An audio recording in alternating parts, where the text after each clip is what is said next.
வேதாகமத்தை நீங்கள் எடுத்துக்கொள்ளுங்கள். இன்றைய தினத்தில் நாம் தேவனுடைய வார்த்தையை நாம் கேட்கலாம்.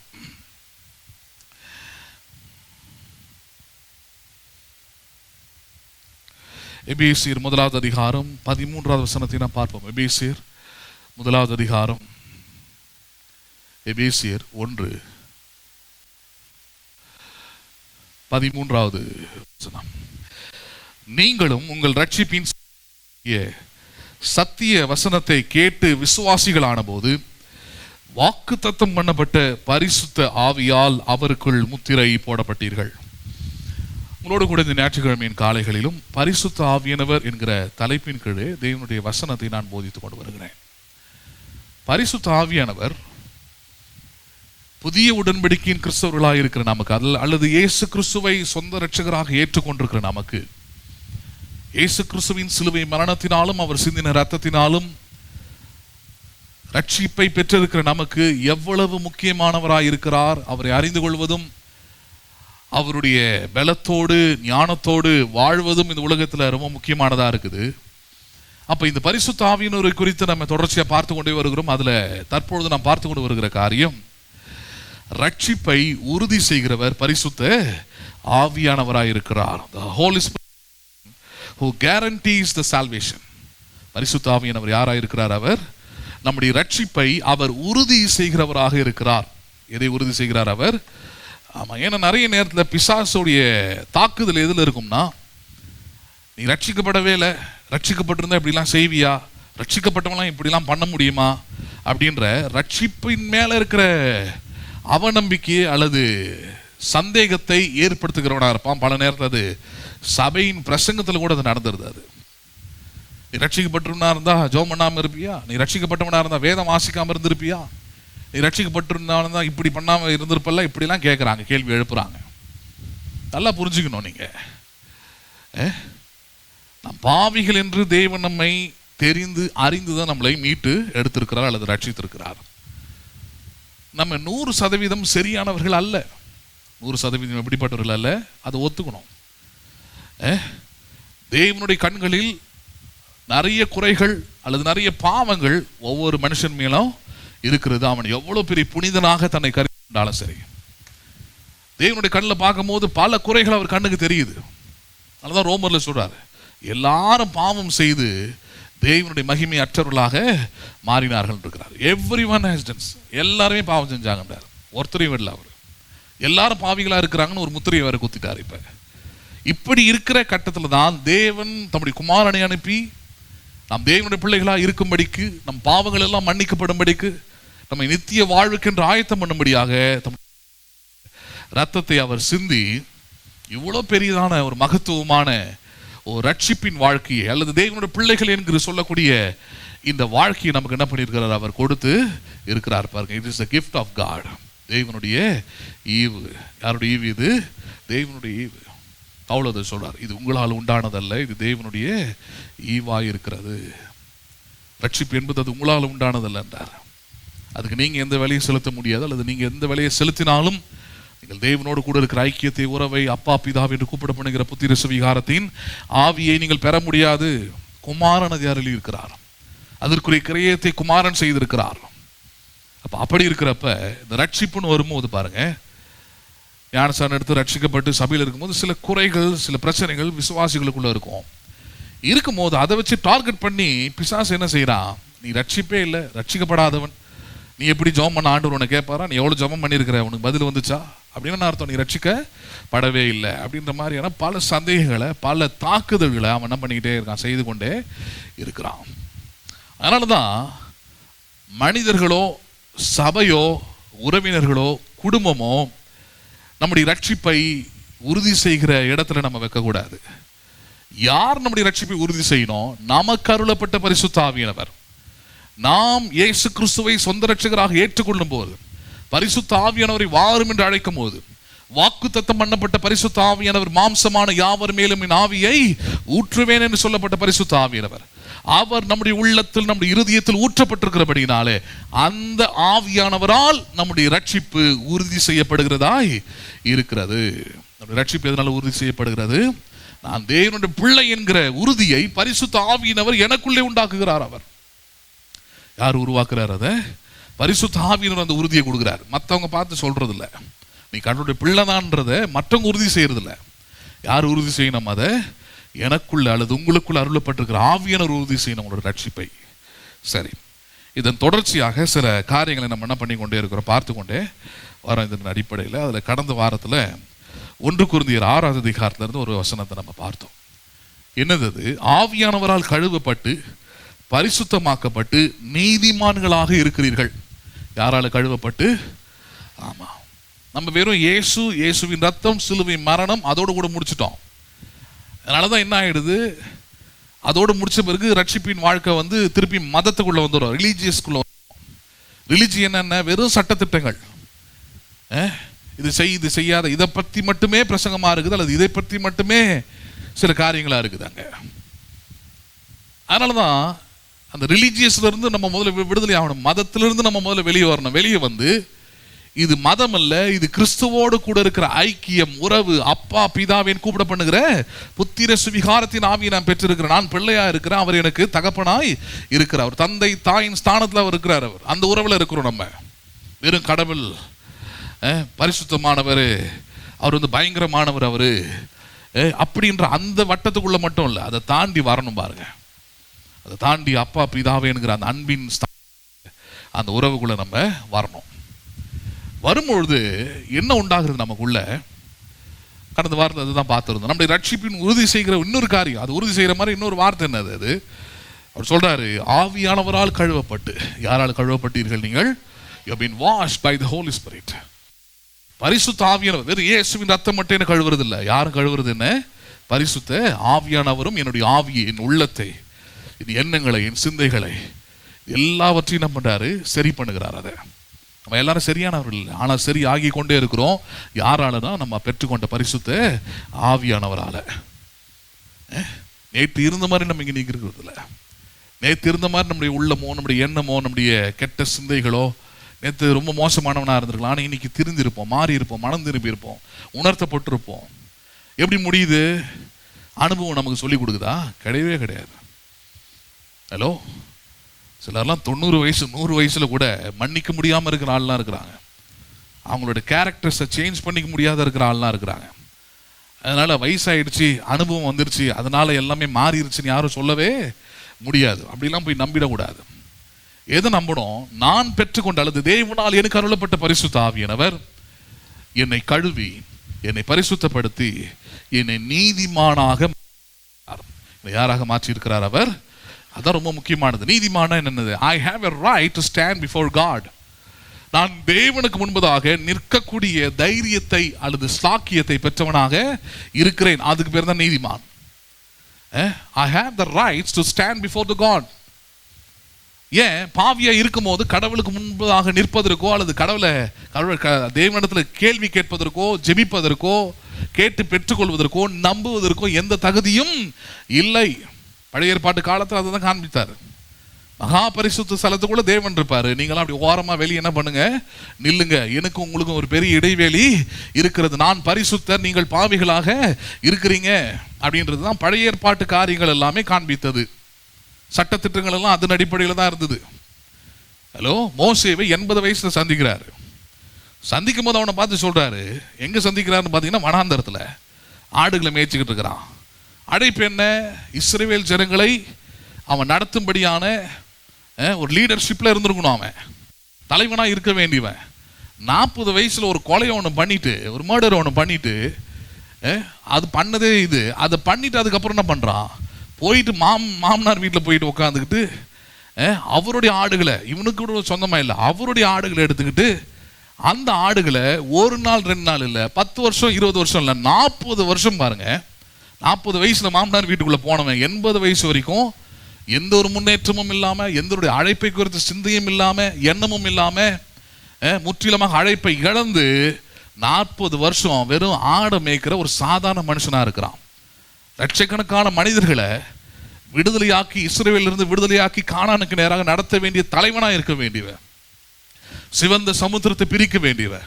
பழைய ஏற்பாட்டு ரட்சகர் என்று அழைக்கப்பட வேண்டிய மோசே அழைப்பை மறந்து, எல்லாவற்றையும் இழந்து, வெறும் சாப்பிட்டா போதும், தங்குறதுக்கு இடம் கிடைச்சா போதுன்னு ஒரு வாழ்க்கை, அற்பமான ஒரு வாழ்க்கை என்ன பண்றாம வாழறான். அந்த நேரத்தில் தான் தேவன் அவனை சந்திக்கிறார். 40 வருஷம் உனக்கு டைம் இருந்தது, ஆனால் 40 வருஷமா உன்னுடைய அழைப்பை பற்றி சிந்திக்கல, உடைய தெரிந்து கொள்வதை பற்றி சிந்திக்கல, கடவுள் யார் என்பது சிந்திக்கல, எதுவுமே சிந்திக்கல. வெறும் சாப்பிட்றது, தூங்குறது, தங்குறது, இது மட்டும் தான் வாழ்க்கை நினச்சிக்கிட்டு இருக்கிற. அதனால தான் அவனை சந்திக்கிற அந்த நொடியே சொன்னாரு, பரிசுத்தமான இடம், அதனால பாதரட்சியை கழட்டி போடு. ஏன்னா எல்லாத்தையும் மறந்துட்டு நிற்கிற பண்ணி அதை நம்ம ஆளுங்க இப்போ ஸ்டடியாக பிடிச்சிக்கிட்டாங்க.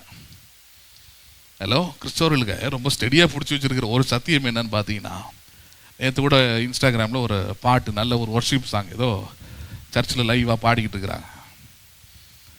பாட்டை கேட்டோமா, நல்லா இருந்ததா, உங்களுக்குள்ள அது ஏதோ ஒரு நம்பிக்கை உண்டாக்குச்சா, விசுவாசத்தை உண்டாக்குச்சா, இல்லை ஏதோ ஒரு ஆமேன் போட்டோமா, அதோடு போகிறதில்ல. செருப்பை கழட்டி விட்டு ஆராதனை செய்யவும். எதை கழட்டி விட்டு? பப்ளிக்காக போடுறாங்க பாருங்க. இப்போ நம்ம மட்டும் பார்க்கறதில்ல, இன்ஸ்டாகிராம் எல்லாரும் தான் பார்க்குறான். ஒரு புறஜாதி மனுஷன் வந்து திறந்து பார்க்குறான், பாட்டு நல்லா இருக்குது. ஆனால் இயல்பு நமக்கு என்னென்னா கமெண்ட்டை போய் பார்க்கணும், என்ன பண்ணியிருக்காங்க, என்ன சொல்லியிருக்கிறாங்க, மற்றவங்களோட அபிப்பிராயம் என்ன, இது எல்லாருக்குள்ளேயும் இருக்கிற அபிப்பிராயம். கமெண்ட்டை போய் ஓப்பன் பண்ணால் அவங்களுக்கு என்ன கிடைக்குது? செருப்பை கழட்டு, ஷூவை கழட்டு. லேடிஸ் வர்ஷிப் பண்ணால் முக்காடை போடு. எதை போடு நீ? ஆமாம், முக்காடை போடு, கிளிப்பை குத்து, முடிய வெட்டு, ஏன் லூஸ் ஹேர் வச்சுட்டு வர? ஹலோ, என்னென்னலாம் பேசுகிறாங்கன்றீங்க. எல்லாருமே பார்த்தீங்கன்னா கிறிஸ்தவ பேர் தான், எல்லாருமே ரொம்ப ஆவிக்குரியவங்க தான். ஆனால் எதை எப்படி பேசணும், எதை எப்படி புரிஞ்சுக்கணும், எதை எப்படி எடுத்துக்கணுன்ற அறிவு சுத்தமாக இல்லை. பேசுறது புரியுதுங்களா உங்களுக்கு? அதனால தான் தேவனுடைய நாமம் தூஷிக்கப்படுது. போய் சேர வேண்டிய சத்தியம் சேருவது இல்லை, மதம் போய் சேருதாங்க. போயிட்டு நீ செருப்பு கட்டிட்டு தான் பண்ணணும்னா, ஏற்கனவே கோயில் அப்படி தானே இருந்தா, அங்கேயே இருந்துக்கலாமே. இதை விட ரொம்ப பக்திகரமாக இருக்கும் அங்கே. ஹலோ, எல்லாத்தையும் கட்டிடணும் நீ. சில கோயிலுக்கு போனால் சட்டை கூட கட்டிட்டு தான் போகணும் நீ. சில கோயிலில் பெண்களுக்கு அனுமதியே கிடையாது. அவங்க மதத்தை குறை சொல்லலை, அது நமக்கு தேவையும் இல்லை. உனக்கு அதெல்லாம் தான் பக்தி, அதெல்லாம் தான் தெய்வீகம், அதெல்லாம் தான் சரியானதுன்னு நினச்சினா நீ அங்கேயே இருந்திருக்கலாமே. இதுக்கு ஏன் வந்த? ஜீவ மார்க்கத்தை ஏன் தெரிந்து கொண்டாய்? ஜீவ மார்க்கத்துக்குள்ள வந்து சத்தியம் என்னது என்பது என்ன பண்ணணும்? அறிந்து கொள்ளணும். பாருங்க, அப்ப மோசேவே தேவன் சொன்ன காரியம் அதுதான். என்னை மறந்து 40 வருஷமா இருக்கிற, உன்னுடைய அழைப்பு என்ன? தாயின் கர்ப்பத்தில் இருக்கும் போது நீ செத்துருக்க வேண்டியவ. பார்வோன் எல்லா ஆண் பிள்ளைகளையும் கொன்றான், உன்னை பாதுகாத்தேன், உன்னை உயிரோடு வச்சேன், அரண்மனையிலேயே வளர்க்க வச்சேன். உன் கூட பிறந்தவங்க, உன் முன்னாடி பிறந்தவங்க, பின்னாடி பிறந்தவங்க எல்லாம் அடிமைத்தனத்தில் இருக்கிறாங்க, தரித்திரத்தில் இருக்கிறாங்க. ஆனால் உன்னை விடுதலையாக்கி கொண்டு வந்திருக்கிறேன். அந்த அழைப்பெல்லாம் மறந்து நீ ஒரு பாவியாக நிற்கிற. அந்த லெசனை டீச் பண்ணுறதுக்கு தான் பாருங்க, அந்த பாடத்தை புகட்டுறதுக்கு தான் அவனை பார்த்து சொன்னார், நீ அப்படி தள்ளி நில்லு, நான் எப்படிக்கா நிற்கிறேன், இந்த பக்கம் நிற்கிறேன். முச்செடியில் எரிக்கிற தேவனா என்ன பண்ணார்? தன்னை வெளிப்படுத்தினார். அவராங்க வெளிப்படுத்தி அவனுக்கு சொல்லப்பட்ட காரியங்கள் என்னன்பது தாங்க முக்கியம். அவன் எந்த அளவுக்கு பலவீனமாக இருந்தான், கடவுள் ஒன்று சொன்னால் அதுக்கு எதிர்த்து பேசிக்கிட்டு தான் இருந்தான். கிளம்பு எகிப்துக்கு போனால், வேணாம் ஆண்டவரே, அங்கே போய் பார்வோனுக்கு பேசி, என் வாய் சரியில்லை ஆண்டவரே, திக்குவாய் எனக்கு, நான் உங்க கூட இருந்து எல்லாம் பண்ணுறப்பா, இல்லை சரிப்பட்டு வராத ஆண்டவரே. அந்த ஜனங்க முரட்டாட்டமான ஆளுங்க, என்ன தான் சொல்ல வரேன், நான் ஒரு ஐடியா கொடுக்குறேன், ரொம்ப கம்பல் பண்ணுறேன், அதனால் வேறு யாராவது கொஞ்சம் அசிஸ்டண்ட்டு சப்ஸ்டியூட் கொடுத்தீங்கன்னா நல்லாயிருக்கும். யார் வேணும்? ஆரோன் சொந்த அண்ணன், இவனே 80 வயசு, இவனுக்கு மேலே அவனுக்கு ஒரு வயசு 100 வயசு, 100 வயசு ஆளை 80 வயசு, நீ லீடர்ஷிப்பில் இருக்க வேண்டிய ஆள்பா. அவனுக்கு உதவி செய்யலாம். அவனை நம்பி யாரையாவது 2 பேரை கூட்டிக்கிட்டு தான் போவேன் நிற்கிறான். அவன் இவ்வளோ பின்மாற்றத்தில் இருந்த மோசேக்கு தான் தேவன் அந்த பாடத்தை என்ன பண்ணாராங்க? கற்பித்து கொடுத்தாராங்க. அண்டர்ஸ்டாண்ட் பண்ணுறீங்களா நீங்கள்? அப்போ அதனால தான் தூரமாக நில்லு, வெளியே நில்லு, செருப்பை கழட்டிட்டு நில்லாம் சொன்னது காரணமாக தான். ஆனால் இன்னைக்கு நம்ம எப்படி இருக்கிறோம்? இன்னைக்கு இயேசுவின் ரத்தத்தினாலே கழுவப்பட்டு பரிசுத்தமாக்கப்பட்டு நீதிமான்கள் ஆக்கப்பட்ட பிறகு, கடந்த வாரத்தில் உங்களுக்கு எடுத்துக்கிறேன், இதே 1 கொரிந்தியர்ல 6வது அதிகாரத்தில் கடைசியாக சொல்றாரு, நீங்களே தேவனுடைய ஆலயம்ன்றாரு. எல்லாரும் இப்ப நினைச்சது இந்த கட்டடம் தான் ஆலயம். இது வந்து சரீரமாகிய ஆலயத்தை கட்டி எழுப்புவதற்கான இடமே தவிர இது எது கிடையாது, கடவுள் வாசம் பண்ற இடம் அல்ல. நல்லா புரிஞ்சுக்கணும். அப்படி நினச்சிக்கிட்டு இருந்தீங்கன்னா நீங்கள் வசனத்தையே தப்பாக புரிஞ்சுக்கிட்டு இருக்கீங்க, ஒரு தப்பான கிறிஸ்தவ வாழ்க்கை வாழறீங்க. தெளிவாக போதிக்கிறார். இதே 1 கொரிந்தியர் 6வது அதிகாரம் கடைசி 3 வசனங்களை படித்து பாருங்க. நீங்கள் தேவனுடைய ஆலயம், உங்கள் சரீரம் தேவனாலே பெற்றும் பரிசுத்த ஆவியானவர் தங்கியும் இருக்கிற ஆலயம், நீங்கள் உங்களுடையவர்கள் அல்ல என்று அறியீர்களா? எவ்வளோ ஒரு ஸ்ட்ராங்கான ஸ்டேட்மெண்ட் தெரியுமா? அப்படின்னு என்ன சொல்றாரு? கடவுளுடைய ஆலயம்ன்றது இப்போ வெளியே வச்சு எடை போட்டு உட்காந்துருக்காதா, இது இப்படி இருக்கணும் அப்படி இருக்கணும். நீ தான் தேவனுடைய ஆலயம். அந்த ஸ்டேட்மெண்ட்டில் வந்தால் எப்பவுமே செருப்பு போடக்கூடாது, எப்பவுமே ஷூ போடக்கூடாது. ஹலோ, பேசுறது புரியுதுங்களா? ஏன்னா இப்போ நீ தான் தேவனோட ஆலயம். உனக்குள்ளே யார் இருக்கிறது? முச்செடியில் இருக்கும் போது எல்லாத்தையும் கட்டிட்டு நின்னவன் இப்போ என்ன பண்ணணும்? இப்போ உனக்குள்ளே இருக்கிறார். நினச்சி கூட பார்த்துடக்கூடாது. கல்லும் முள்ளும் காலுக்கு மெத்தன்னு பாடிக்கிட்டு நடந்து போயிருக்கணும். நல்ல ஷூவாக பார்த்து வாங்குகிறோம், நல்ல செருப்பாக பார்த்து வாங்குகிறோம். அதனால தான் சொல்கிறேன், தெய்வீகத்தை, உண்மையான சத்தியத்தை ரொம்ப மட்டமாக கீழே இறக்கிடக்கூடாது. இப்போ நாம் யாராக இருக்கிறோம்ன்றத உயர்ந்த இடத்த போய் பார்க்கும்போது அற்புதமாக இருக்குது. நமக்கு அருளப்பட்ட பரிசுத்த ஆவியானவர் நம்மை கழுவி பரிசுத்தமாக்கி நம்மை நீதிமான்களாக மாற்றி இருக்கிறார். அப்படின்னா you have a rights to stand before God. தேவனுக்கு முன்பதாக நிற்கக்கூடிய தகுதியை நாம் என்ன பண்ணியிருக்கிறோம்? பெற்றிருக்கிறோம். பரிசுத்த ஆவியானவர் அதை செய்திருக்கிறார். யார் செய்திருக்கிறார் அதை? ஆமாம், உங்களால் தைரியமாக போய் ஆண்டவரை ஜெபிக்க முடியும். நீங்கள் ஜெபித்தால் ஆண்டவர் அதை கேட்பார்னு உங்களால் விசுவாசிக்க முடியும். ஏன்னா உங்களுக்குள்ள இருக்கிற ஆவியானவர் அந்த உறுதி என்ன பண்றார்? உங்களுக்கு தருகிறவராக இருக்கிறார். அப்ப ரட்சிப்பின் உறுதி யாரால் உண்டாகிறது? அது பரிசுத்த ஆவியானவரால் உண்டாகிறது. நம்புறீங்களா நீங்க அதை?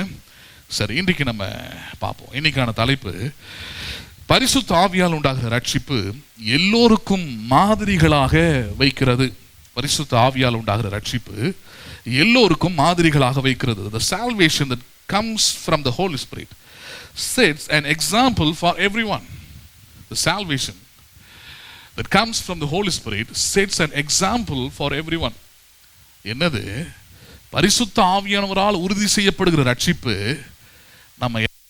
நம்முடைய வாழ்க்கையை, நம்முடைய பேச்சு, முக்கியமாக நம்முடைய விசுவாசத்தை, இந்த கிறிஸ்துவ வாழ்க்கையை மற்றவர்களுக்கு உதாரணமாக என்ன பண்ணுகிறது? இது வைக்கிறது. பரிசுத்த ஆவியினால் பெறுகிற ரட்சிப்பு. யாரால் பெறுகிற ரட்சிப்பு இது? பரிசுத்த ஆவியானவரால் ரட்சிக்கப்பட்டிருக்கீங்கன்னா you going to be the example for others. பெருசா நீங்க ஒன்றும் போயிட்டு காஸ்பல்ல ப்ரீச் பண்ண வேண்டியதே இல்லை. பார்க்க போறீங்க அதுதான். Because you going to be the living gospel.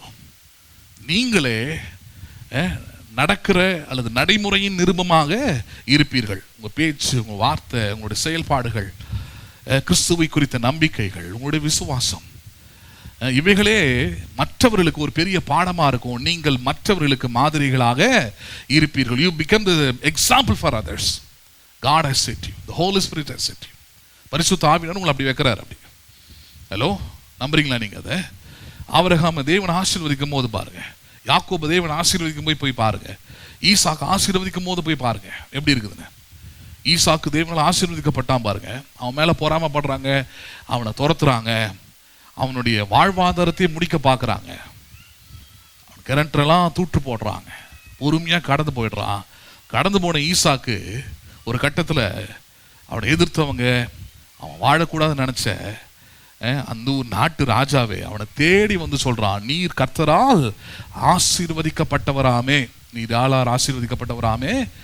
ஈசாக்கு அங்கே ஒரு எக்ஸாம்பிளை செட் பண்ண, ராஜாவுடைய கண்களுக்கே தெரிகிறது. ராஜாவுக்கு போயிட்டு ஈசாக்கு போய் காஸ்பல் சொல்லிக்கிட்டு இல்லை, போயிட்டு அவனே ஒரு லிவிங் காஸ்பல். அவன் லைஃபே, அவனோட வாழ்க்கையே ஒரு உயிருள்ள சாட்சியாக மாறி நிற்கிறதாங்க. அப்போ ஒவ்வொரு விசுவாசி ரட்சிக்கப்பட்டிருக்கிற நான், பரிசுத்த ஆவியானவரால் முத்திரையிடப்பட்டிருக்கிறேன், பரிசுத்த ஆவியானவரால் நான் கழுவப்பட்டு பரிசுத்தமாக்கப்பட்டு நீதிமானாய் இருக்கிறேன் என்றால் அடுத்த கட்டம் என்ன, அடுத்த ஸ்டேஜ் என்ன, அடுத்த லெவல் என்னன்னா, உங்களுடைய வாழ்க்கை மற்றவர்களுக்கு இயேசுவை காண்பிப்பதாகவும் மற்றவர்களுக்கு இயேசுவை அறிந்து கொள்வதற்கான பாடமாகவும் உங்கள் வாழ்க்கையே இருக்கும். இதுதான் இன்றைக்கான தலைப்பை இன்னைக்கு நம்ம பார்க்க இருக்கிறோம். எடுத்துக்கொள்ளலாம். 1 தெசலோனிக்கேயர் அதிகாரம், 1 தெசலோனிக்கேயர் முதலாவது அதிகாரம், 1 தெசலோனிக்கேயர் முதலாவது அதிகாரம் முதலாவது வசனத்திலிருந்து நாம் பார்ப்போம். 1 தெசலோனிக்கேயர் 1 முதல். பவுலும் சில்வானும் தீமோத்தேயும் பிதாவாகிய தேவனுக்குள்ளும் கர்த்தராகிய இயேசு கிறிஸ்துவுக்குள்ளும் இருக்கிற தெசலோனிக்கேயர் சபைக்கு எழுதுகிறதாவது, நம்முடைய பிதாவாகிய தேவனாலும் கர்த்தராகிய இயேசு கிறிஸ்துவினாலும் உங்களுக்கு கிருபையும் சமாதானமும் உண்டாவதாக. தேவனுக்கு பிரியமான சகோதரரே, உங்கள் விசுவாசத்தின் கிரியையும் உங்கள் அன்பின் பிரயாசத்தையும் நம்முடைய கர்த்தராகிய இயேசு கிறிஸ்துவின் மேல் உள்ள உங்கள் நம்பிக்கையின் பொறுமையும் நம்முடைய பிதாவாகிய தேவனுக்கு முன்பாக நாங்கள் இடைவிடாமல் நினைவு கூர்ந்து நீங்கள் தெரிந்து கொள்ளப்பட்டவர்கள் என்று நாங்கள் அறிந்து எங்கள் ஜெபங்களில் இடைவிடாமல் உங்களை குறித்து விண்ணப்பம் பண்ணி உங்கள் எல்லோருக்காகவும் எப்பொழுதும் தேவனை ஸ்தோத்தரிக்கிறோம். பவுல் பாருங்க, தெசலோனிக்கே சபைக்கு எழுதுகிறார், சபையின் மக்களுக்கு எழுதுகிறார். அவங்கள பற்றி ஒரு சாட்சியா ஒரு ஊழியக்காரனை எழுதுகிறார். சரி, என்ன எழுதுறார் அப்படின்னு பார்க்கும்போது அவங்களுடைய கிரியைகள் பயங்கரமா இருக்குது. ஒரு விசுவாசி எப்படி நடந்துக்கணும், ஒரு கிறிஸ்தவனா இருக்கிறவன் எப்படி இருக்கணும், ரட்சிக்கப்பட்டவன் எப்படி இருக்கணும் அப்படின்றதுக்கான ஒரு அடையாளத்தை அங்க பேசுறார். என்ன அடையாளம் அது? 2ஆம் வசனம், தேவனுக்கு பிரியமான சகோதரரே உங்கள் விசுவாசத்தின் கிரியையும். என்ன கிரியை அது?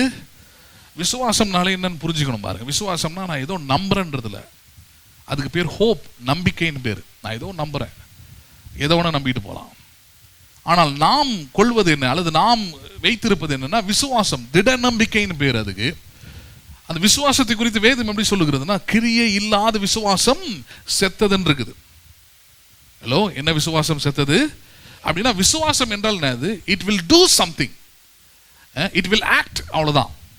நம்ம என்ன விசுவாசிக்கிறோம் என்பதில் தான் நம்ம செயல்படுவோம், நம்முடைய செயல்பாடு இருக்கும். நல்லா புரிஞ்சுங்க. நாம் எதை விசுவாசிக்கிறோமோ அந்த விசுவாசம் தான் நம்மை செயல்பட வைக்கிறது. நம்முடைய செயல்பாடு நம்முடைய விசுவாசத்தை காண்பிக்கும். நான் விசுவாசிக்கிறதுன்னா மற்றவங்களுக்கு தெரியாது அப்படின்னு சொல்ல முடியாது. நல்லா புரிஞ்சுங்க. நான் விசுவாசிக்கிறீங்க, அது உள்ளவே இருக்குது, சொல்ல முடியாது. நம்பிக்கை அப்படி சொல்லலாம். நீங்க ஹோப், சில காரியத்தின் மேல நான் உள்ளத்துல நம்புறேன், அது வெளியே யாருக்கும் தெரியாம கூட நான் என்ன பண்ணலாம், அதை மறைச்சு வச்சிருக்கலாம், யாருக்கும் தெரியாம கூட இருக்கலாம். ஆனால் விசுவாசம் அப்படி இல்லை. விசுவாசம்னா என்னது? It will end up in the action. நான் ஒரு காரியத்தை உள்ள திட நம்பிக்கையாய் நம்புகிறேன் என்றால், உறுதியாய் இருக்கிறேன் என்றால், நான் விசுவாசிக்கிறேன் என்றால், நான் விசுவாசத்தின்படியே என்னுடைய செயல்கள் இருக்கும். என்னுடைய செயல்கள் என்னுடைய விசுவாசத்தை காண்பிக்கக்கூடியதாக இருக்கும். புரியுதுங்களா உங்களுக்கு? சரி, அப்ப முதல் நல்ல விஷயம் என்ன? இந்த விசுவாசிகளுக்குள்ள விசுவாசத்தின் கிரியையை பவுலால பார்க்க முடியுது. என்ன கிரியை பார்க்க முடியுது அவளுக்கு? விசுவாசத்தின் கிரியைனா வேற ஏதோ ஒரு நம்பிக்கை இல்லை. விசுவாசம் எதுல இருந்து வருதுன்றது நமக்கு எல்லாருக்கும் தெரியும். ரோமர்ல சொல்றார், விசுவாசம் கேள்வியினாலே வரும், கேள்வி தேவனுடைய வசனத்திலிருந்து வரும். இருந்து வரும் அது. ஆமா, faith comes by hearing and faith comes by the word. இதிலிருந்து விசுவாசம் வருகிறது, வசனத்திலிருந்து வருகிறது. வசனம் என்ன சொல்லி இருக்கிறதோ, வசனத்துக்குள்ள இருக்கிற சத்தியம் என்ன சொல்லி இருக்கிறதோ, அதை நான் விசுவாசிக்கும் பொழுது அது கிரியையாக நடக்கிறது. அப்ப என்னுடைய கிரியை நடப்பிக்கும் போது நான் வசனத்தின்படி வாழறேன். நான் வசனத்தை செயல்படுத்துறேன். எழுத்துக்களாக இருந்த வசனம், நான் காதுகளாலே கேட்ட வசனம், நான் உள்ளத்தில் ஏற்றுக்கொண்ட வசனம் இப்ப என்ன பண்ணுது? அது நான் விசுவாசிக்கும் பொழுது அது செயல் வடிவமாக அது என்ன பண்ணுகிறது? அது வருகிறது. நல்லா புரிஞ்சுக்கணும். வசனத்தை கேட்டங்க, ரொம்ப நல்லா இருந்தது, ஆறுதலா இருந்தது. அதோடு கூட வசனம் நிற்காது. வசனம் விசுவாசமாய் மாறினால், வசனத்தை விசுவாசமாக நீங்கள் ஏற்றுக்கொண்டால், அந்த விசுவாசம் எதுல தெரியும்? அது கிரியையில, உங்க செயல்கள்ல அது தெரியும், உங்க பேச்சுகள்ல அது தெரியும். அப்ப முதல் நல்ல விஷயம் தெசலோனிக்கே சபையில் என்னன்னா, அவருடைய விசுவாச கிரியை இருந்ததுனார். என்ன போதிச்சனோ, என்ன சொன்னனோ, என்னத்தை கேட்டாங்களோ, என்னத்தை உள்ளத்துல ஏற்றுக்கொண்டாங்களோ, அது எல்லாவற்றையும் அவர்கள் விசுவாசித்து அதன்படி அவர்கள் கிரியை என்ன பண்ணினார்கள்? அவர்கள் செய்தார்கள். ஒன்று. ரெண்டாவது என்னது? உங்கள் அன்பின் சத்தியம். என்ன பிரயாசம்? அது ரொம்ப பெரிய வார்த்தை, அது சிம்பிளா இருக்கிற மாதிரி தெரியும். அது என்ன பிரயாசம்? அது உங்களுடைய அன்பின் பிரயாசம். அது ஒரு காரியத்தை நம்ம கடமைக்காக செய்யறது வேற, ஆனா அன்பினால் செய்வது வேற. நல்லாவே புரியும் நினைக்கிறேன் உங்களுக்கு. நான் ஒரு வேலையை நீங்க கடமைக்காக செய்றீங்கன்னா நிறைய குறைகள் இருக்கும் அதுல, விருப்பம் இல்லாம செய்வீங்க. அதுல உங்களுடைய முழு பொட்டன்ஷியலையும் அல்லது உங்களோட முழு ஆற்றலையும் அதில் பயன்படுத்த மாட்டீங்க. ஏன்னா அது மேலே என்ன இல்லை, உங்களுக்கு பெரிய அளவுக்கு அன்பு இல்லை அல்லது ஈர்ப்பு இல்லை, அதில் விட்டுறீங்க, கடமைக்காக செய்கிறீங்க, அவ்வளோதான். ஆனால் அன்போடு பண்ணுற வேலையில் பாருங்க, உங்களுடைய எஃபிஷியன்சி என்னன்றதை பார்க்கலாம், உங்களுடைய ஆற்றல் என்னன்றதை முழுமையாக பார்த்துட முடியாங்க. உங்களுடைய ஞானம் அதில் வெளிப்படும், உங்களுடைய திறமை அதில் வெளிப்படும், உங்களோட செயல்பாடுகளே ரொம்ப அழகானவைகளாக இருக்கும். ஏன்? Because you are doing by love. எதனால செய்கிறீங்க? அதை அன்பினால் செய்கிறீங்க. இயேசு கிறிஸ்துவின் சிலுவை மரணத்தை எடுத்துங்க. இயேசு கிறிஸ்துவின் சிலுவை மரணம் ஏன் இன்றைக்கு வரைக்கும் பேசப்படுகிறது? என்றைக்கும் அது பேசப்படும். எவ்வளோ பேர் இந்த உலகத்தில் நல்ல மனிதர்களாய் வாழ்ந்து அல்லது மக்களுக்கு போராடி போராளிகளாக இருந்து எப்படி எப்படியோ கொடுமைகளை அனுபவித்து செத்து போயிருக்கிறாங்க. ஆனால் அதெல்லாம் பெருசாக பேசப்படாமல் அதெல்லாம் ஒரு காலகட்டத்தில் எல்லாம் மறைந்து போன காலகட்டத்தில் இயேசு கிறிஸ்துவின் சிலுவை மரணம் மட்டும் இன்றைக்கு வரைக்கும் அகில உலகம் எங்கும் அந்த சிலுவை மரணம் ஏன் பேசப்படுகிறதுனா, because the cross has done by the love of God. சிலுவை என்பது இயேசு கிறிஸ்துவின் அல்லது பிதாவின் அன்பின் வெளிப்பாடாக கிரியையாக அது. அப்போ அன்பின் கிரியை பாருங்க. அன்புனா என்னன்றது சண்டே ஈவினிங்கில் போசிட்டு வர இல்லையா. கொரிந்தியர் 16 சொல்றாரு, அன்பு சகலத்தையும் தாங்கும், சகலத்தையும் சகிக்கும், சகலத்தையும் நம்பும், சகலத்தையும் விசுவாசிக்கும், அன்புக்கு பொறாமை இல்லை. ஒரு லிஸ்டே போடார். அன்புனா இப்படிதான். ஆனால் அன்புடைய சிம்பிள் டெஃபினேஷன் என்ன தெரியுமா? அன்பு ஒரு காலமும் ஒழியாது. அப்படின்னா அன்புக்கு தோல்வியே இல்லைன்னு வசனம் சொல்லுது. அப்போ தோல்வி அடைந்து அதுக்கு பேர் என்னது கிடையாது. நல்லதுன்னு சொல்லுங்களேன். பேப்பரில் நியூஸ்லலாம் படிப்போம் காதல் தோல்வின்ட்டு.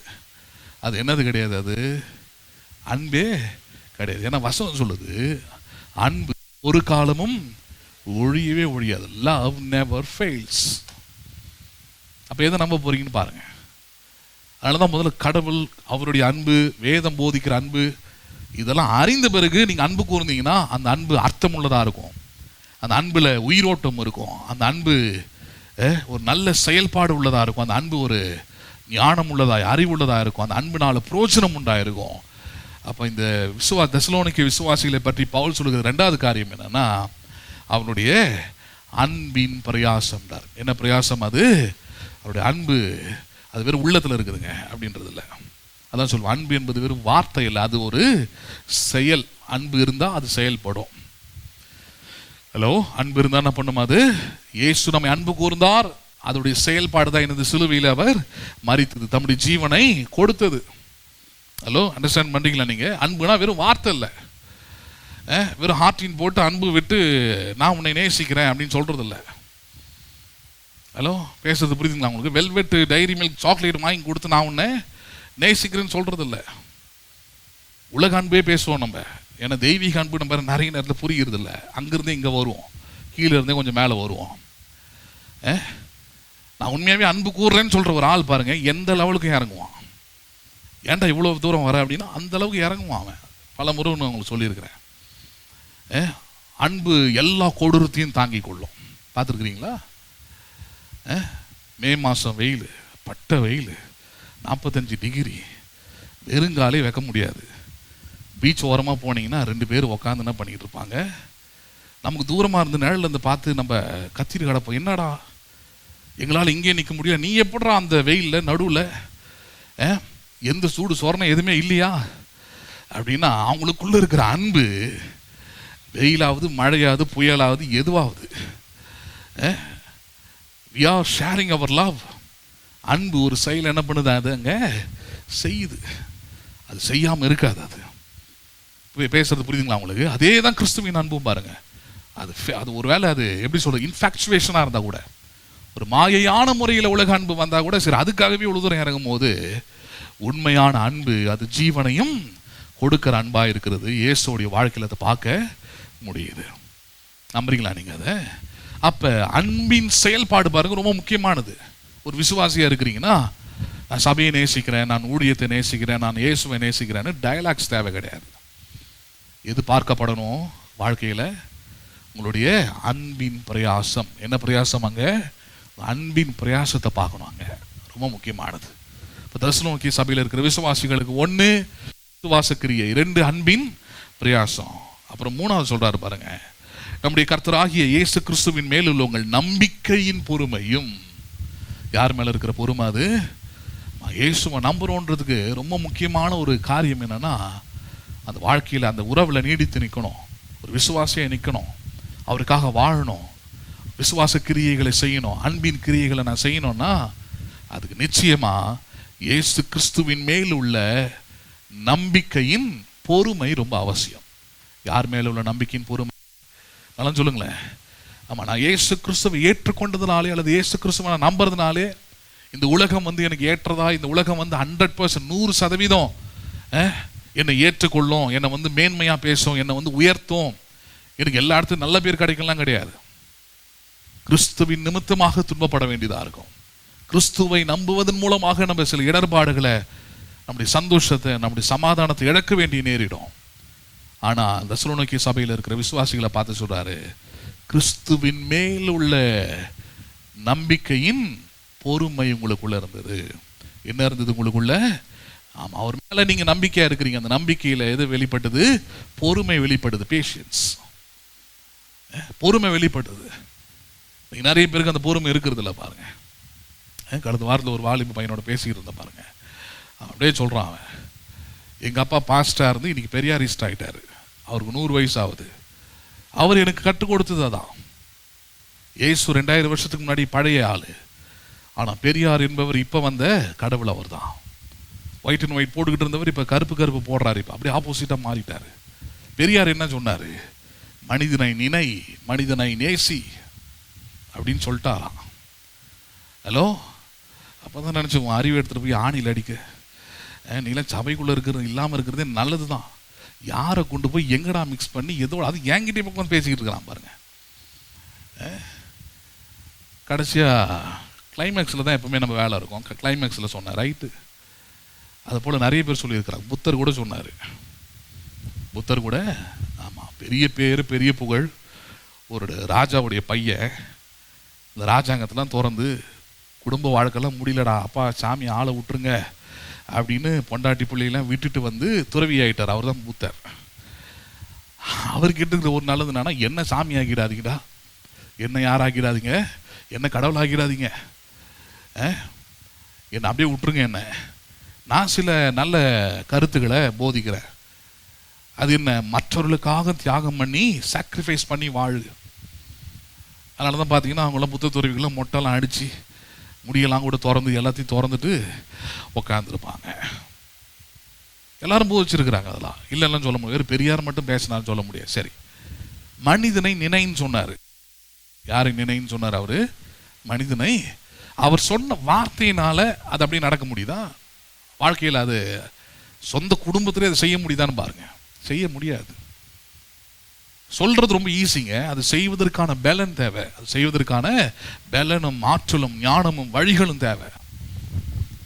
அப்பதான் அவனு சொன்னேன் நான் சொன்னாரு. ஆனா இவர் செஞ்சே காமிச்சாரு. அவர் வெறும் நினன் மட்டும் தான் சொன்னாரு. ஆனா மனுஷன் நான் நினைக்கிறேன்றதுக்காக உயிரியே என்ன பண்ணாரு? அவரு கொடுத்தாரு. உங்க பெரியார் கொடுத்தாரா?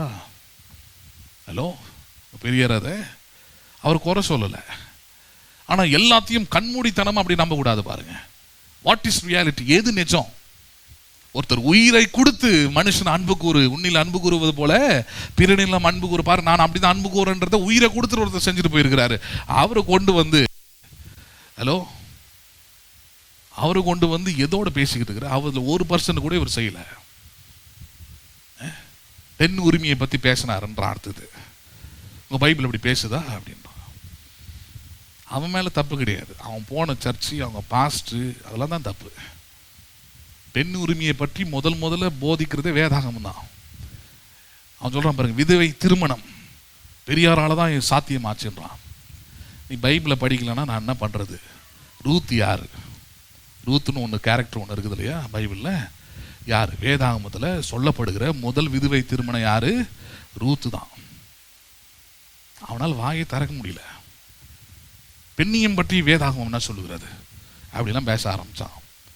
ஒன்றும் இல்லடா, பவுலே போதிக்கிறார் சபையில், கிறிஸ்துவுக்குள் ஆண் என்றும் இல்லை பெண் என்றும் இல்லைன்றது பேசுறது. ஈக்வாலிட்டி. ஹலோ, ஆணும் பெண்ணுமாக உருவாக்கி இருக்கிறாரு. 2 பேருக்கு 2 விதமான வேலைகள் கொடுக்கப்பட்டிருக்கிறது. ஆனால் ஒரு இடத்துலையும் தேவனோ கடவுளோ அவங்கள வித்தியாசப்படுத்தி பார்க்கிறதே இல்லை. வாக்கு தத்தங்கள் எல்லாருக்கானது, அது அழைப்பு எல்லாருக்கானது, ரட்சிப்பு எல்லாருக்கானது. இயேசு சிந்தின ரத்தம் ஆணுக்கும் சரி பெண்ணுக்கும் சரி. இதுதான் சபை போதிக்கணும்னு சொல்ல வரேன். பேசுறது புரியுதுங்களா? இதுதான் ஒரு 2 கிறிஸ்தவர்கள் பேசுறீங்கன்னா இதுதான் சொல்லணும். எங்க சர்ச்சு பெருசு, எங்க சர்ச்சில் இப்படி ஆராதனை, எங்க சர்ச்சில் அது, எங்க பாஸ்டர் கால் வச்சா இப்படி இருக்கும், அதெல்லாம் தேவையில்லை. இயேசு என்ன செய்தார்? வசனம் என்ன போதிக்கிறது? சத்தியம் என்ன சொல்லுது? சத்தியத்தை அறிவீர்கள், சத்தியம் உங்களை, அதுதான் உங்க வேலை. அது தெசலோனிக்கே சபையிலுடைய விசுவாசிகளுடைய தனித்தன்மை என்ன? அவர்கள் விசுவாசிகளான போது விசுவாசத்தின் கிரியை அவர்களுக்குள்ள இருந்தது. அன்பின் பிரயாசம் அவர்களுக்குள்ள இருந்தது. மூன்றாவது, கர்த்தராகிய இயேசுவின் மேல் உள்ள நம்பிக்கையின் பொறுமையும் அவர்களுக்குள்ள இருந்தது. இங்கேயும் அங்கேயும் கேட்டு, அதை கேட்டு இதை கேட்டு, அங்கே ஓடுறது இங்கே ஓடுறதுலாம் இல்லை. அவர் மேலே ஒரு நம்பிக்கை வச்சு இருக்கிறேன், சிலுவையின் மேலே நம்பிக்கை வைக்கிறேன், அவரோட வார்த்தைகள் மேலே நம்பிக்கை வைக்கிறேன், விசுவாசிக்கிறேன்னா அதில் பொறுமையாக இருக்கிறது. அதில் எப்படி இருக்கிறது? Being patience. நான் சொல்கிறேன், இந்த குவாலிட்டிஸ் எல்லாம் தானாக வருதில்ல, ஆவியானவர் நமக்கு என்ன பண்ணுறாரு? அது எல்லாவற்றையும் தருகிறார் ஏற்றுக்கொள்ளும் பொழுது. சரி, மூன்றாவது வசனம், நீங்கள் தெரிந்து கொள்ளப்பட்டவர்கள் என்று நாங்கள் அறிந்து. இந்த மூணு காரியமாக உங்களுக்குள்ள விசுவாசி, அன்பின் பிரயாசம், இயேசுவின் மேல உள்ள நம்பிக்கை உங்களுக்குள்ள இருக்கிறதுனால நீங்கள் யாரா இருக்கிறீர்கள்? நீங்கள் தெரிந்து கொள்ளப்பட்டவர்கள். சும்மா கிடையாது நீங்க நான் பர்த் கிறிஸ்டியன், நான் பார்ன் கிறிஸ்டியன் நான், அப்படி இல்லை. ஏன்னா நீங்க நிறைய பேர் அது ஒரு பாயிண்ட் எடுத்து வச்சு பேசுறாங்க. என்கிட்ட அந்த பையன் அப்படி பேசுறான், நாங்க 3 தலைமுறையா எங்க தாத்தாவோட பேர் என்ன தெரியுமா, எங்க அப்பாவோட பேர் தெரியுமா, எங்க அண்ணனோட பேர், இப்படிதான் வரான். That is not the right Christianity. ஒருவன் கிறிஸ்துவுக்குள் இருந்தால், யாருக்குள் இருந்தால்? அவன் கிறிஸ்துவுக்குள் இருந்தால் தான் புது சிருஷ்டி, பழையவைகள் எல்லாம் ஒழிந்து போயின, எல்லாம் புதிதாயின. அப்ப கிறிஸ்துவுக்குள் இருக்கிறதா மேன்மை பாராட்டணும். பாருங்க, நீங்க எப்ப கிறிஸ்துவ குடும்பத்தை பிறக்கிறதுனால நீங்கள் கிறிஸ்துவனாய் மாற முடியாது என்பதுதான் வேதவசனத்தின் சத்தியம். அப்பா டாக்டரா இருக்கலாம், டாக்டருக்கு பிறந்ததுனால நீ யாரா மாற முடியாது? ஆமா, வாய்ப்பு இருக்கும், சின்ன சின்ன வாய்ப்பு. அப்பா பார்த்து அவர் சொல்லி கொடுத்து கொஞ்சம் கைட் பண்ணி, அதனால வாய்ப்பு இருக்குது. அதனாலேயே டாக்டருடைய பையனும் யாரு டாக்டர்னு கவர்மெண்ட் அங்கீகரிக்காது, சமுதாயமும் அங்கீகரிக்காது. போய் படி, போய் முடி, போய் சர்டிஃபிகேட் கவர்மெண்ட் கொடுக்கணும் நீ டாக்டர்ன்றது. அதே போலதான் பரலோகம் அங்கீகரிக்கணும், தேவன் சொல்லணும், வசனம் உறுதி செய்யணும், நீ கிறிஸ்துவுக்குள் உள்ளவன், பரிசுத்த ஆவியினால் முத்திரிடப்பட்டிருக்கிறவன், பரிசுத்த ஆவியானவர் உன் ரட்சிப்பை உறுதி செய்ய வேண்டும். உன் விசுவாசத்தின் கிரியை காண்பிக்கணும், உன் அன்பின் பிரயாசத்தை காண்பிக்கணும், கிறிஸ்துவின் மேல் உள்ள நம்பிக்கையின் பொறுமை காண்பிக்கணும். நீ தெரிந்து கொள்ளப்பட்டவன் என்பதை, யார் என்பதை, தெரிந்து கொள்ளப்பட்டவன் என்பதை. 5ஆம் வசனம், எங்கள் சுவிசேஷம் உங்களிடத்தில் வசனத்தோடு மாத்திரம் இல்லாமல், இதோடு மாத்திரம் இல்லாமல், எவ்வளவு அற்புதமான வார்த்தை பாருங்க, எங்கள் சுவிசேஷம் உங்களிடத்தில் வசனத்தோடு மாத்திரம் இராமல். யாரோட மாத்திரம் இராமல்? நல்ல வார்த்தை. வெறும் என்ன பிரசங்கம் பண்ண, அது வெறும் வசனமா இருந்தது, நல்ல வசனம்லாம் சொன்னீங்க அப்படின்றது இல்லை. நிறைய நேரத்தில் கிறிஸ்துவம் அப்படிப்பட்டதா இருக்குது. போனங்க 4 நல்ல வசனத்தை கேட்டு வந்தேன், நான் நல்ல வார்த்தையை கேட்டேன்றாங்க. பவுல் சொல்றாரு, ஒரு நல்ல விசுவாசியின் அடையாளம் என்ன? ஒரு பரிசுத்த ஆவியினால் முத்திரையிடப்பட்டிருக்கிற விசுவாசியோட அடையாளம் என்னன்னா, வெறும் 4 நல்ல வசனத்தை கேட்டன்றதுல அங்க சொல்றாரு பாருங்க, வசனத்தோடு மாத்திரம் அல்ல, வல்லமையோடும் பரிசுத்த ஆவியோடும் முழு நிச்சயத்தோடும் வந்தது. வெறும் வசனத்தோடு மாத்திரம் அல்லப்பா, பிரசங்கத்தை கேட்டவங்களும் சரி, பிரசங்கித்தவரும் சரி, வசனத்தை மட்டும் பிரசங்கிக்கல அவரு, வசனத்தோடு வல்லமை பரிசுத்த ஆவியின் முழு நிச்சயம் வந்தது. The Holy Spirit ரொம்ப முக்கியமானது. பரிசுத்த ஆவியானவரே தேவனுடைய வார்த்தை, தேவனுடைய வசனத்தின் மூலமாக வெளிப்பட்டார், தேவனுடைய வசனத்தின் மூலமாக பேசப்பட்டார், தேவனுடைய வசனத்தின் மூலமாக செயல்பட்டார். அப்பதான் பாருங்க, அது மற்ற பிரசங்கங்களுக்கும் அல்லது மற்ற உபதேசங்களுக்கும் மற்ற பக்தி உரையாடலுக்கும் பிரசங்கத்துக்கும் இருக்கிற வித்தியாசமா தான். ஹலோ, மற்ற மதங்களையும் உபதேசம்லாம் பண்றாங்க, சொற்பொழிவுலாம் நடத்துறாங்க, ஓகே, அது ஒரு பக்கம். ஆனா கிறிஸ்துவ பிரசங்கம் அதுல இருந்து எதுல வேறுபடுகிறது? கிறிஸ்துவ பிரசங்கத்தின் மகத்துவம் என்ன, கிறிஸ்துவ பிரசங்கத்தின் தனித்துவம் என்னன்னா, இந்த பிரசங்கத்தில் வெறும் வசனம் மட்டும் இல்ல, இந்த பிரசங்கத்தில் வசனமும் வல்லமையும் பரிசுத்த ஆவியானவரின் முழு நிச்சயமும் வெளிப்படுகிறது.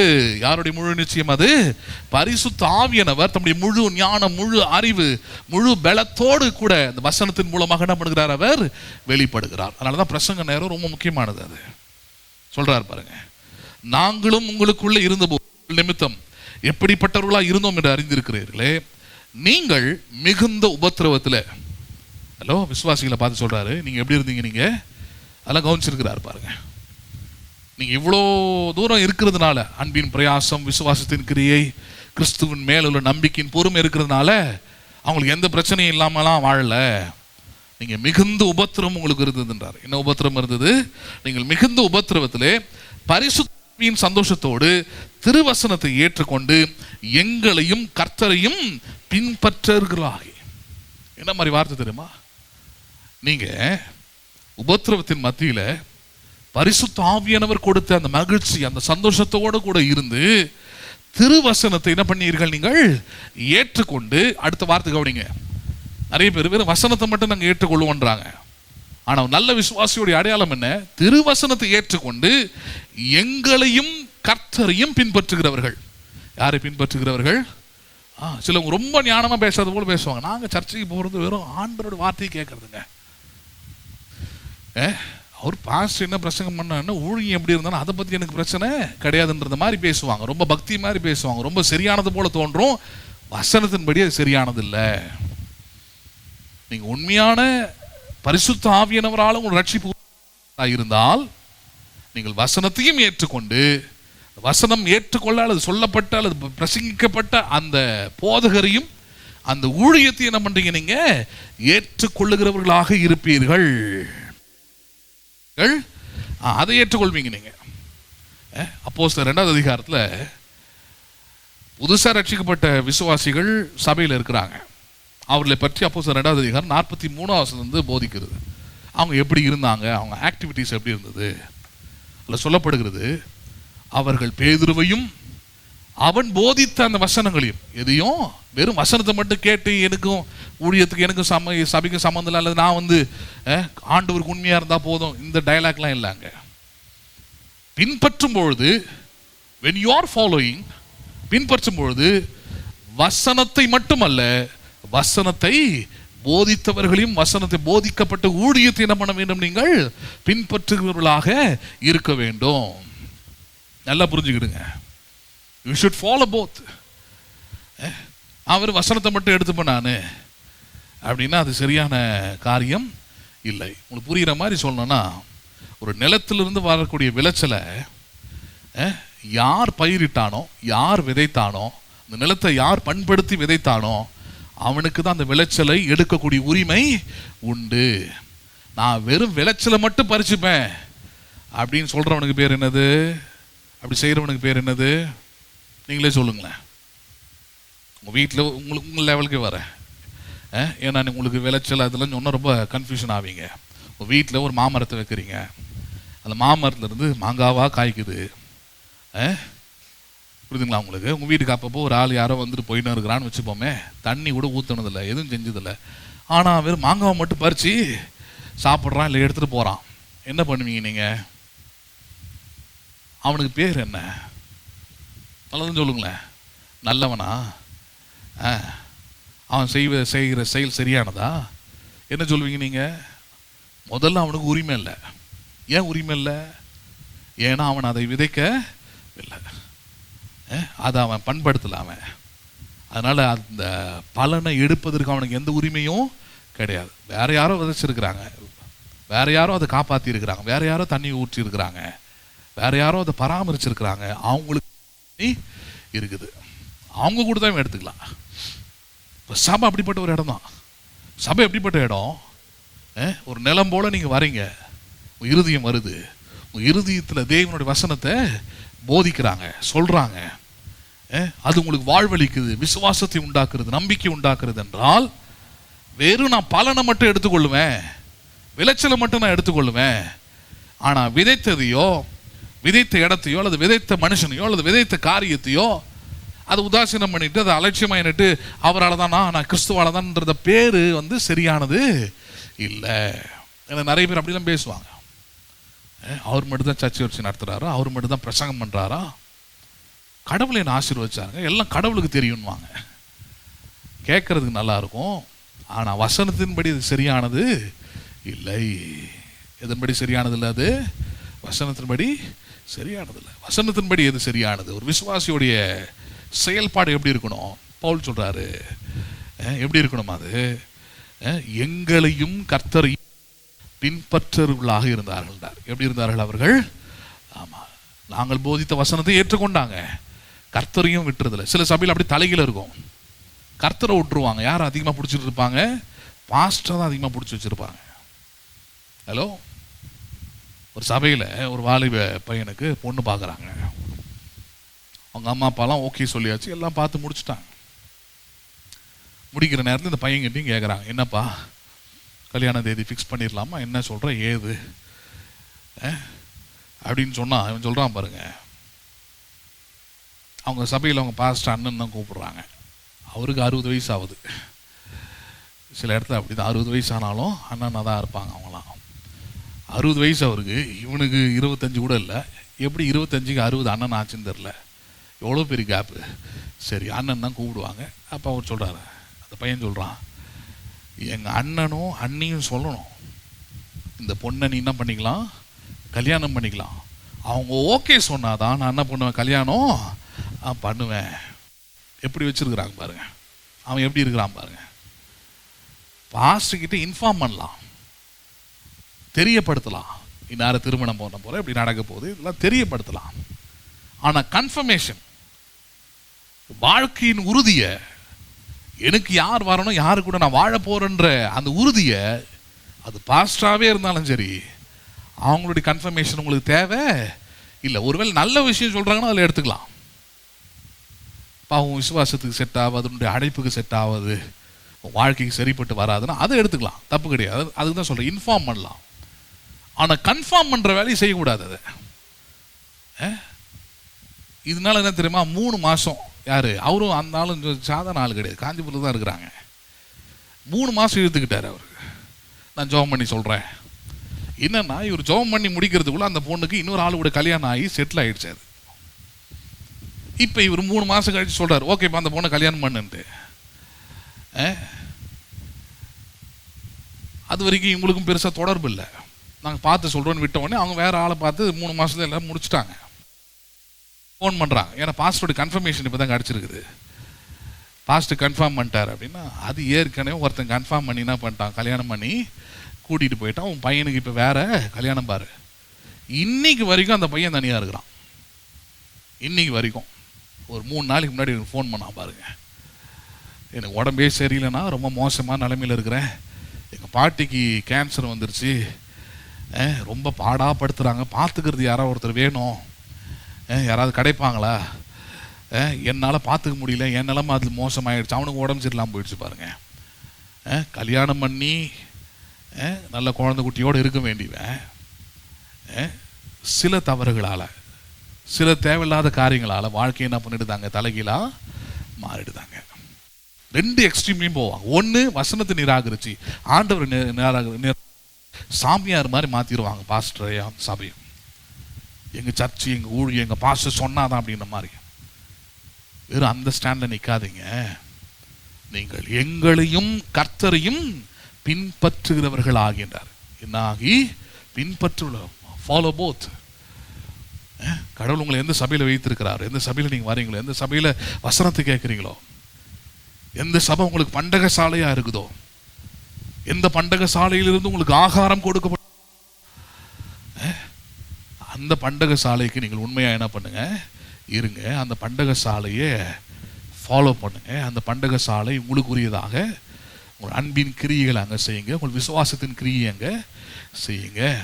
இது அங்கே போதிக்கிறாங்க.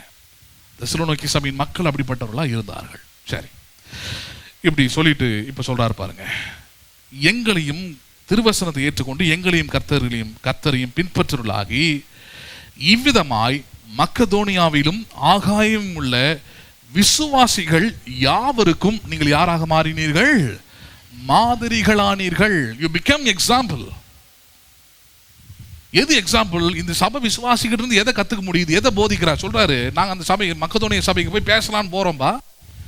போனா அந்த விசுவாசிகளுக்கு ஏற்கனவே உங்களுடைய விசுவாசத்தின் கிரியை தெரிந்திருக்கிறது, உங்களுடைய அன்பின் பிரயாசம் தெரிந்திருக்கிறது, கர்த்தராகிய இயேசுவின் மேல உள்ள நம்பிக்கையின் பொறுமை அவங்களுக்கு தெரிந்திருக்கிறது.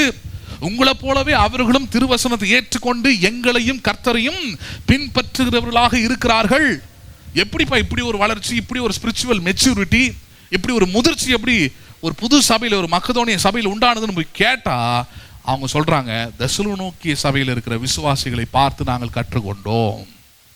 யாரை பார்த்து கற்றுக்கொண்டோம்? நாங்கள் தெசலோனிக்கே சபையில் இருக்கிற விசுவாசிகள் எக்ஸாம்பிளா இருக்கிறாங்க. நாங்கள் எப்படி விசுவாசத்தின் கிரியை செய்யணும், நாங்கள் எப்படி அன்பின் கிரியை, அன்பின் பிரயாசத்தை செய்யணும், நாங்கள் எப்படி கர்த்தராகிய இயேசுவின் மேல உள்ள நம்பிக்கையின் பொறுமையோடு இருக்கணுன்றதுக்கு, இந்த கிறிஸ்துவ வாழ்க்கைக்கு தெசலோனிக்கே சபையில் இருக்கிற விசுவாசிகள் எங்களுக்கு உதாரணமானவர்களாக இருக்கிறார்கள் என்றார். எப்படிப்பட்டவர்களாக இருக்கிறார்கள்? ஒரு விசுவாசி, ஒரு சபை, ஒரு ஊழியம் அப்படிதான் இருக்கணும் பாருங்க. மற்ற சபைகளுக்கு, மற்ற ஊழியங்களுக்கு, மற்ற விசுவாசிகளுக்கு நீங்கள் யாராக இருக்க வேண்டும்? மாதிரிகளாக இருக்க வேண்டும். யாராக இருக்க வேண்டும் நீங்கள்? ஆமா, நல்லா புரிஞ்சுக்கணும். எதற்கு மாதிரிகள்ன்றது தான் இவ்வளவு நேரம் போச்சு. விசுவாசிகள்லாம் யாரும் அதுல மாதிரியா இருங்க. மற்ற சபையில நீங்கள் மற்றவர்களுக்கு, புறஜாதி மக்களுக்கு, ஆண்டவரை அறியாத மக்களுக்கும் சரி, மற்ற சபையின் மக்களுக்கும் மாதிரிகளா இருக்கணும்னு சொல்லிட்டு என்னென்ன திரும்ப போதிக்கிறாங்க? வேலை செய்யற இடத்துல அவங்க நகை போட்டிருந்தாலும் நீங்கள் போடாம இருக்கணும். ஹலோ, இதெல்லாம் ஒரு வித்தியாசமான நான் கேட்குறேன். இந்த வித்தியாசத்தை வச்சு அவனுக்கு என்ன பிரயோஜனம்? நீ நகை போட்டான்னு போடலன்னா என்ன? இது ஒரு பிரசங்கம்னு ஒன்று பண்ணி ஹலோ பேசுறது. ஏன்னா இதுதான் புறஜாதி மக்கள் மத்தியில் பேசி இயேசுவையும் இந்த கிறிஸ்துவத்தையும் சபையில நிறைய பேர் ஏன் வர முடியலன்னா பெரிய தடையா இருப்பது இப்படிப்பட்ட முட்டாள்தனமான சில காரியங்கள் தான். இதே காஞ்சிபுரம் ஜிஹெச்ல ஏற்கனவே முன்னாடி சொல்லியிருக்கிறேன் உங்களுக்கு. நான் காஞ்சிபுரம் ஜிஹெச்ல மனைவி அப்போ புதுசாக போய் ஜாயின் பண்ணும்போது, கல்யாணம் ஆன புதுசு, அப்போ பெரிய ஒரு கம்மல் மாதிரி தொங்கன மாதிரி ஒரு கம்மல் போட்டுக்கிட்டு போயிருந்தோம். ட்ரெஸ் சேஞ்ச் பண்ணுற ரூமில் ஸ்டாஃப் நர்ஸ்லாம் இருப்பாங்க. அதில் சீனியர் ஒரு பொம்பளை, அவள் இன்னொரு சர்ச்சுக்கு போகிறாள். இவள் அப்போ தான் கல்யாணம் ஆகிட்டு டியூட்டிக்கு போய் ஜாயின் பண்ணுறா. போயிட்டு போகும்போது அங்கே மற்ற புறஜாதி மக்கள், மற்ற ஹிந்து, அவங்க எல்லாருமே உட்காந்துருக்குறாங்க. அவங்க மத்தியில் இந்த இந்த விசுவாசின்னு சொல்கிறோம் இல்லையா, சத்தமாக பேசுகிறா. என்னென்னு, நீ ஒரு பாஸ்டருடைய ஒய்ஃபாக இருந்துக்கிட்டு நீ வந்து தொங்குற மாதிரி கம்மல் போடலாமா? என்னன்னா சொல்லும் போது இந்த அம்மாவே காதில் கம்மல் போட்டிருக்குது. சொல்கிற விசுவாசி யார் போட்டிருக்கிறது கம்மலை? இவளுக்கு அந்தளவுக்கு பேச தெரியாது. அப்புறம் நான் தான் கொஞ்சம் சொல்லி கொடுத்தேன், எப்படி பேசணும், எப்படி மூக்கு உடைக்கணும். சில இடத்துல கடந்து போயிடணும், சில இடத்துல என்ன பண்ணிடணும், அங்கேயும் நறுக்குன்னு கொட்டி வாய் திறக்காத அளவுக்கு பண்ணி விட்டுருணும். அமைதியாக வரக்கூடாது. வந்துட்டேன்னா அவள் பேசுகிற முட்டாள்தனமான பேச்சு சரியானது போல் ஆகிடும். அது மற்ற மக்களையும் பார்த்தீங்கன்னா வேறு விதமான ஒரு தாழ்வு மனப்பான்மையில் கொண்டு போயிடும். சர்ச்சுக்கு போகிற ஆளுங்க போயிட்டு கம்மல் எவ்வளோ பெருசு போடணும், கம்மல் போட்டால் விக்கிரக ஆராதனை. அவள் சொன்னது, நீ கம்மல் தொங்குற மாதிரி போட்டிருக்கிறதுனால விக்கிரக ஆராதனை. நேற்று தான் எங்கள் பாஸ்டர் சர்ச்சில் பேசினார், கரெக்டாக பேசினார். திங்கக்கிழமை டியூட்டிக்குள்ளே போனால் வந்தோமா, வேலையை முடிச்சோமா, சம்பளம் வாங்கினோமா, வீட்டுக்கு போனோமான்னு இருக்கிறதில்ல. ஹலோ, தான் சொல்கிறேன், காலில் இருந்து தலை வரைக்கும் 6000 ஆளுங்க. இதே வேலை கிறிஸ்தவங்களுக்கு.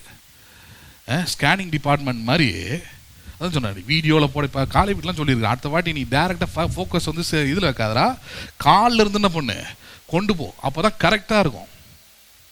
இன்னும் ரைடிங் பூட்ஸ்லாம் வச்சுருக்கிறோம்னு அதெல்லாம் போட்டு வந்தால் அற்புதமாக இருக்கும். கொஞ்சம் பெருசாகட்டும்னு வெயிட் பண்ணுறேன், எரிட்டோன்றேன் நான். வந்தவன் வசனத்தை கேட்டமா, கிறிஸ்து யார் என்கிற அறிவை பெற்றமான் இருக்கிறது இல்லை. சர்ச்சுக்குள்ளே போனது எதுக்குன்னா, கம்மலை எவ்வளோ பெருசு போடலாம், தொங்குற மாதிரி போட்டால் அது விற்கிற ஆராதனை. நேற்று தான் எங்கள் பாஸ்டர் போதிச்சார், நீ இப்படிலாம் இருந்தீனா, இப்படிலாம் இருந்தனா எப்படி இந்த புறஜாதி மக்கள் ஆண்டவர் அறிந்து கொள்வாங்க? ஏன்டி நான் கம்மலை 1 இன்ச்சு எக்ஸ்ட்ரா போடணும் வந்ததுக்கும் இவங்க ஆண்டவரை நானாக இருந்தால் அதான் பண்ணியிருப்பேன். பேசுறது புரியுதுங்களா இல்லையா? இப்படிலாம் பேசி கம்மலே கட்டிட்டாங்க. கட்டிட்டு ஒட்டின மாதிரி போட்டுக்கிறேன் நான். அதை கேட்டு இது மாதிரியே ஒவ்வொரு ஆளும் சொல்கிறத பேச்செல்லாம் கேட்டீங்கன்னா ஒன்றுமே போட முடியாது கடைசியாக நீ வாழ்க்கையில். பேசுகிற ஆளோடைய லைஃப் பார்த்தீங்கன்னா அதை விட படுமோசம். அதெல்லாம் இங்கே பேச வேண்டியதில்லை. அதான் சொன்னேன், உன்னுடைய தொங்கர கம்மலால் மற்றவங்க ரட்சிக்கப்பட முடியலன்னா இவ வாழ்க்கை கேட்டால் அது ஒரு சாக்கடை, அது ஒரு குப்பை. அது கொஞ்ச நாளில் பார்த்தீங்கன்னா, உதாரணத்துக்காக சொல்கிறேன், யார் பர்சனலி அட்டாக் பண்ணலாம். ஆனால் புரிஞ்சுக்கணும், நீ கம்மலை பார்த்துக்கிட்டு இருந்த டைமில் அவள் பொண்ணு அவளோட வயசு கம்மியான ஒரு பையனோட கூட சேர்ந்து வீட்டை விட்டு ஓடி போய் கல்யாணம் பண்ணிட்டான். உனக்கு அதெல்லாம் பார்க்க டைம் கிடையாது. எந்த விசுவாசி, எந்த பாஸ்டரோட ஒய்ஃபு பெருசாக கம்மல் போட்டுன்னு வரா, தொங்குற மாதிரி போட்டுன்னு வரா, அது விற்கிற ஆராதனையா? சொந்த வீடை விட்டுட்டு ஓடி வந்து, இந்த கண்ணன் அப்பார்ட்மெண்ட்ஸ் இங்கே தான் இருந்தது, ஓடி வந்து மொட்டை மாடியில் மறைஞ்ச மாதிரி ஒரு வாழ்க்கையை 2 வருஷமாக வாழ்ந்த. தேவையா இது? தேவையான்ற நான். அதனால தான் சொல்கிறாரு, புறம்பான அலங்கரிப்பு உங்களுக்கு அலங்காரமாய் இராமல்ன்ற. அது ஒரு அலங்கரிப்போடு, இப்போ அது உங்கள் இஷ்டம், உங்கள் விருப்பம். நீங்கள் தொங்குற மாதிரி போட்டாலும் அவருக்கு ஒன்றும் கஷ்டமாக இருக்க போகுது. ஆண்டவர்னா காதலியாக உட்காந்துருக்கிறாரு, அம்மா ரொம்ப வெயிட்டாக இருக்குதும்மா, கொஞ்சம் கழட்டு. உள்ளத்தில் வெயிட்டாக இருந்தால் தான் பிரச்சனை. உள்ளத்தில் பூராம எரிச்சல், கசப்பு, வைராக்கியம், அன்பு இல்லாமல் இருக்கிறது, இதெல்லாம் இருந்தால் தான் அவருக்கு பிரச்சனை. உள்ளத்தில் இருக்கிற ஆண்டவருக்கு உள்ளத்தை சரிப்படுத்துங்க. உங்க காது, உங்க தலை, உங்க முடி, அவ என் கிளிப்பை இப்படி குத்தின்னு வரா, எப்படி ஒன்னா குத்திட்டு போறாடா, குத்துறாள், அது வரைக்கும் சந்தோஷப்படு. சபையில பிரசங்கம் நான் சொல்றது, அதனால சொல்றேன், இதுதான் உலகத்துக்கு மாதிரின்னு சொல்லி கொடுக்குறான். எக்ஸாம்பிள் இதுதான். சரி, இவங்க எக்ஸாம்பிளை வச்சு என்ன ரட்சிப்புக்குள்ள உலகத்தை நடத்துறாங்க பார்த்தா, இல்லை இவங்கள மாதிரியே சில பிற்போக்குவாதிகளை, சில மதவாதிகளை சபைக்குள்ள வச்சிருக்கிறாங்க. இது இயேசுவை பற்றி ஒரு சம்பவம் வேதாகமத்தில் இருக்குது, புதிய ஏற்பாடுல மத்தேயுல. ஒரு அசுத்தாவியை துரத்து போய் அதுக்கு இடம் இல்லாம வெளியே இருந்த 7 அசுத்தாவிய உள்ள கொண்டு வந்துச்சுன்னு இருக்குது. அதுதான் இன்னைக்கு ஆத்தும ஆதாயமா சபை நிரம்பி வழிகிறதா இருக்குது. என் லாங்குவேஜ் சொல்லலாம், ஒருத்தனை சமாளிக்கிறதே கஷ்டமா இருக்குது. அந்த ஒருத்த மாதிரியே 100 பேர் என்ன பண்ணியிருக்கிறானுங்க, உள்ள வச்சிருக்கிறானுங்க. அதனாலதான் பாஸ்டர்ஸ்லாம் பார்த்தீங்கன்னா சீக்கிரமா பைத்தியம் பிடிச்சி போய், பித்து பிடிச்சி போயிட்டு எல்லா வியாதியும் வந்து நிம்மதி இல்லாம, சமாதானம் இல்லாம, இப்போ ட்ரெண்டிங்கில் இருக்கிற பரலோகமே என் சொந்தமே பாட்டுக்கு அவங்க ட்ரெண்டிங் ஆகிட்டு இருக்கிறாங்க. இப்போ ஹலோ, பாட்டுனவும் நல்ல பாட்டு தான், பாட்டு அப்படி மாற்றியாச்சு. மாற்றி விட்டு 24 மணி நேரமும் அந்த பாட்டு தான் பாடுறாங்க. பேசுறது புரியுதுங்களா உங்களுக்கு? எதை பாடணும்? போன வாரம் பார்க்குறேன், ஒருத்தவங்களுக்கு முழு சுகம் வேணும், சுத்தமாக உடம்பு முடியல. ஆனால் உக்காந்துருக்கிற டைம் ஃபுல்லாக பார்த்தீங்கன்னா வாயை திறந்து அதே பாட்டு தான். விண்கிரீடம் வாஞ்சிப்பேன், விண்ணவர் பாதம் பக்கத்தில் நான் தான் உங்க சீக்கிரமாக போய் சேர வழி ஒன்றா பாரு. உயிரை என்ன பண்ணாத, வாங்கி தொலைக்காதீங்க. பாட்டை ஒன்று போட்டானுங்கன்னா எதை பாடணுன்ற, எதை சொல்லணும், எதை அறிக்கணுன்றதே இல்லை. உடம்பு சரியில்லாமல் இருக்குதுன்னா அவர் என் பரிகாரியாகிய கர்த்தர், அவர் தழும்புகளால் நான் சுகமாறேன்னா நல்லா இருக்கும். உடம்பு சரியில்லாத நேரத்தில் விண்ணவர் பாதம் சேர்வேன்னா சட்டு புட்டுன்னு போயிட்டு சேர வேண்டிதான். யாராலையும் பிடிச்சி இழுத்து வச்சு உட்கார வைக்க முடியாது. பேசுறது நீங்கள் என்ன முடிவு எடுக்கிறீங்களோ அதுதாங்க. உங்கள் வாழ்க்கை யார் கையிலும் இல்லை, உங்கள் கையில் தான் இருக்குது, உங்கள் வாயில தான் இருக்குது, நீங்கள் பேசுகிற வார்த்தையில் தான் இருக்குது, நீங்கள் எண்ணுகிற எண்ணத்தில் தான் இருக்குது. அதை தாண்டி எதுவுமே உங்கள் வாழ்க்கையில் மேற்கொள்ள முடியாது. நல்லா புரிஞ்சுக்கிடுங்க. அதனாலதான் கிறிஸ்துவ வாழ்க்கை மற்றவர்களுக்கு எப்படி அது சாட்சியா இருக்கும், மற்றவங்களுக்கு எப்படி அது பாதிப்பு உண்டாக்கும், நல்ல காரியத்தை உண்டு பண்ணோம்னா இப்படிப்பட்ட கிரியைகள் தான் ஒரு விசுவாசிக்கிட்ட இருக்கணும்ன்றாரு. விசுவாசத்தின் கிரியை, அன்பின் பிரயாசம், கிறிஸ்துவின் மேலுள்ள நம்பிக்கையின் பொறுமை, நீங்கள் அழைக்கப்பட்டவர்கள் என்கிற அறிவு, இதெல்லாம் இருந்ததுனால இவர்கள் எல்லா சபைக்கும் இவர்கள் யாரா இருக்கிறார்கள், மாதிரிகளாயிருந்தார்கள். யாரா இருந்தார்கள்? அதனாலதான் சொல்ல, ஏன் சபையின் விசுவாசிகள், இந்த ஊழியத்தின் விசுவாசிகள், இந்த எருசலேம் ஆசீர்வாத சபையின் விசுவாசிகள், நீங்கள் உலகத்திற்கும் மற்ற கிறிஸ்தவர்களுக்கும் எதில் நீங்கள் மாதிரிகளா இருக்க வேண்டும் என்றால், உங்கள் விசுவாசத்தின் கிரியை, உங்கள் அன்பின் பிரயாசம், கிறிஸ்துவின் மேல உள்ள நம்பிக்கையின் பொறுமை, இவைகளில் தான் நீங்கள் என்னவா இருக்க வேண்டும், உதாரணமா இருக்கணும். பேசுறது புரியுதா? எக்ஸாம்பிளா இருக்கணும், மாதிரிகளாக இருக்க வேண்டும். நகை போடாம இருக்குது, நகை போடுறது, சாரி கட்டுறதா இல்லை சுடிதார் போடுறதா, ஆண்கள் வந்து பெண்களுடைய போடலாமா, எது பெண்களோட எது ஆண்களோட சொல்லு பார்ப்போம், சொல்லு. இதெல்லாம் சபையில போதிக்க கூடாது. இதெல்லாம் மதத்துல எங்க போதிக்கலாம்? மதங்கள்ல அவைகள் போதிக்கப்படலாம், மடங்கள்ல போதிக்கப்படலாம், கோவில்கள்ல போதிக்கப்படலாம், எங்கோட போதிக்கப்படலாம். ஆனா சபையில் எது போதிக்கப்பட வேண்டும்? உங்கள் அன்பின் பிரயாசம், உங்கள் விசுவாசத்தின் கிரியை, கிறிஸ்துவின் மேல உள்ள நம்பிக்கையின் பொறுமை, இவைகள் தான் மற்றவர்களை ரட்சிக்கும், இவைகள் தான் மற்றவர்களுக்கு உபயோகரமா இருக்கும், இவைகள் தான் மற்றவர்களுக்கு பிரோஜனமா இருக்குமே தவிர மற்றவைகள் எல்லாம் உங்களுடைய சுய பிரோஜனத்திற்காகவே நீங்கள் செய்கிறீர்கள். அதான் விக்கிரக ஆராதனை. சத்தியத்தை மறைத்து நீங்கள் நம்புகிறதா என்னவா இருக்குது? விக்கிரக ஆராதனை. தான் சொல்றாரு 7ஆம் வசனம், இவ்விதமாய் மக்கதோனியாவிலும் ஆகாயம் உள்ள விசுவாசி அவருக்கு மாதிரிகள் ஆனீர்கள். எப்படி எனில், உங்களிடத்திலிருந்து கர்த்தருடைய வசனம் மக்கதோனியாவிலும் ஆகாயவிலும் தொனித்தது, நாங்கள் அதை குறித்து ஒன்றும் சொல்ல வேண்டியதா இராதபடிக்கு தேவனை பற்றின உங்கள் விசுவாசம் எங்கும் பிரசித்தியாயிற்றார். என்ன சொல்றாரு? நாங்க பிரசங்கம் பண்ணலான்னு போறோம் மக்கதோனியாவில, போனா நாங்க பிரசங்கம் பண்ண வேண்டிய அவசியமே இல்லாம போயிடுச்சு. ஏன்னா உங்கள் மூலமாக வசனம் தொனித்திருக்கிறதுன்றார். வசனனா இருக்குது, ஆங்கிலத்தில் சவுண்டட்னு ஒரு வார்த்தை வருது, அதுக்கு ஆங்கில வேதாகமத்தில். அப்படின்னா அர்த்தம், உங்களுடைய வசனத்தின் கிரியை, உங்கள் வசனத்தின் மேல இருக்கிற விசுவாசத்தின் கிரியையை அந்த ஜனங்கள் பார்த்து இந்த வசனத்தின் தொனியை கேட்டு இந்த வசனத்தின் செயல்பாடுகளை பார்த்து அவர்கள் அதை ஏற்றுக்கொண்டு அவர்கள் விசுவாசிகளாக மாறி உங்கள் விசுவாசத்தை அவங்க பின்பற்றுறாங்க, உங்கள் அன்பின் பிரயாசத்தை அவங்களும் பின்பற்றுறாங்க, கிறிஸ்துவின் மேல் உள்ள நம்பிக்கையின் பொறுமையை அவர்கள் பின்பற்றுகிறார்கள். நாங்கள் பிரசங்கிக்க வேண்டிய அவசியமே இல்லாமல் போயிட்டு இருந்தார். ஹலோ, பிரசங்கிக்க வேண்டிய அவசியமே வீட்டுக்குண்டெல்லாம் வைக்கிறோம். இல்லை நீங்கள் எல்லாரும் வீட்டில் இருந்தெல்லாம் வரீங்க, வீடுகளில் உங்களை பார்க்குறவங்க உங்களோட இருக்கிறவங்க அக்கம் பக்கத்தினர் எல்லாருக்கும் யூ ஷுட் பி சவுண்டட். உங்களோட விசுவாசம் துணிக்க வேண்டும். துணிப்பது என்றால் செயல்பாடல. அது எப்படிங்க துணிக்கும் அப்படின்னு கேட்கலாம். உங்களுக்கு புரிகிற மாதிரி உங்களுக்கு புரிகிற மாதிரியே சொல்கிறேன். நீங்கள் ஒரு கார் வாங்குறீங்கன்னு வச்சுப்போமே. நீங்கள் என்ன பண்ணுறீங்க, காரை வாங்குறீங்க.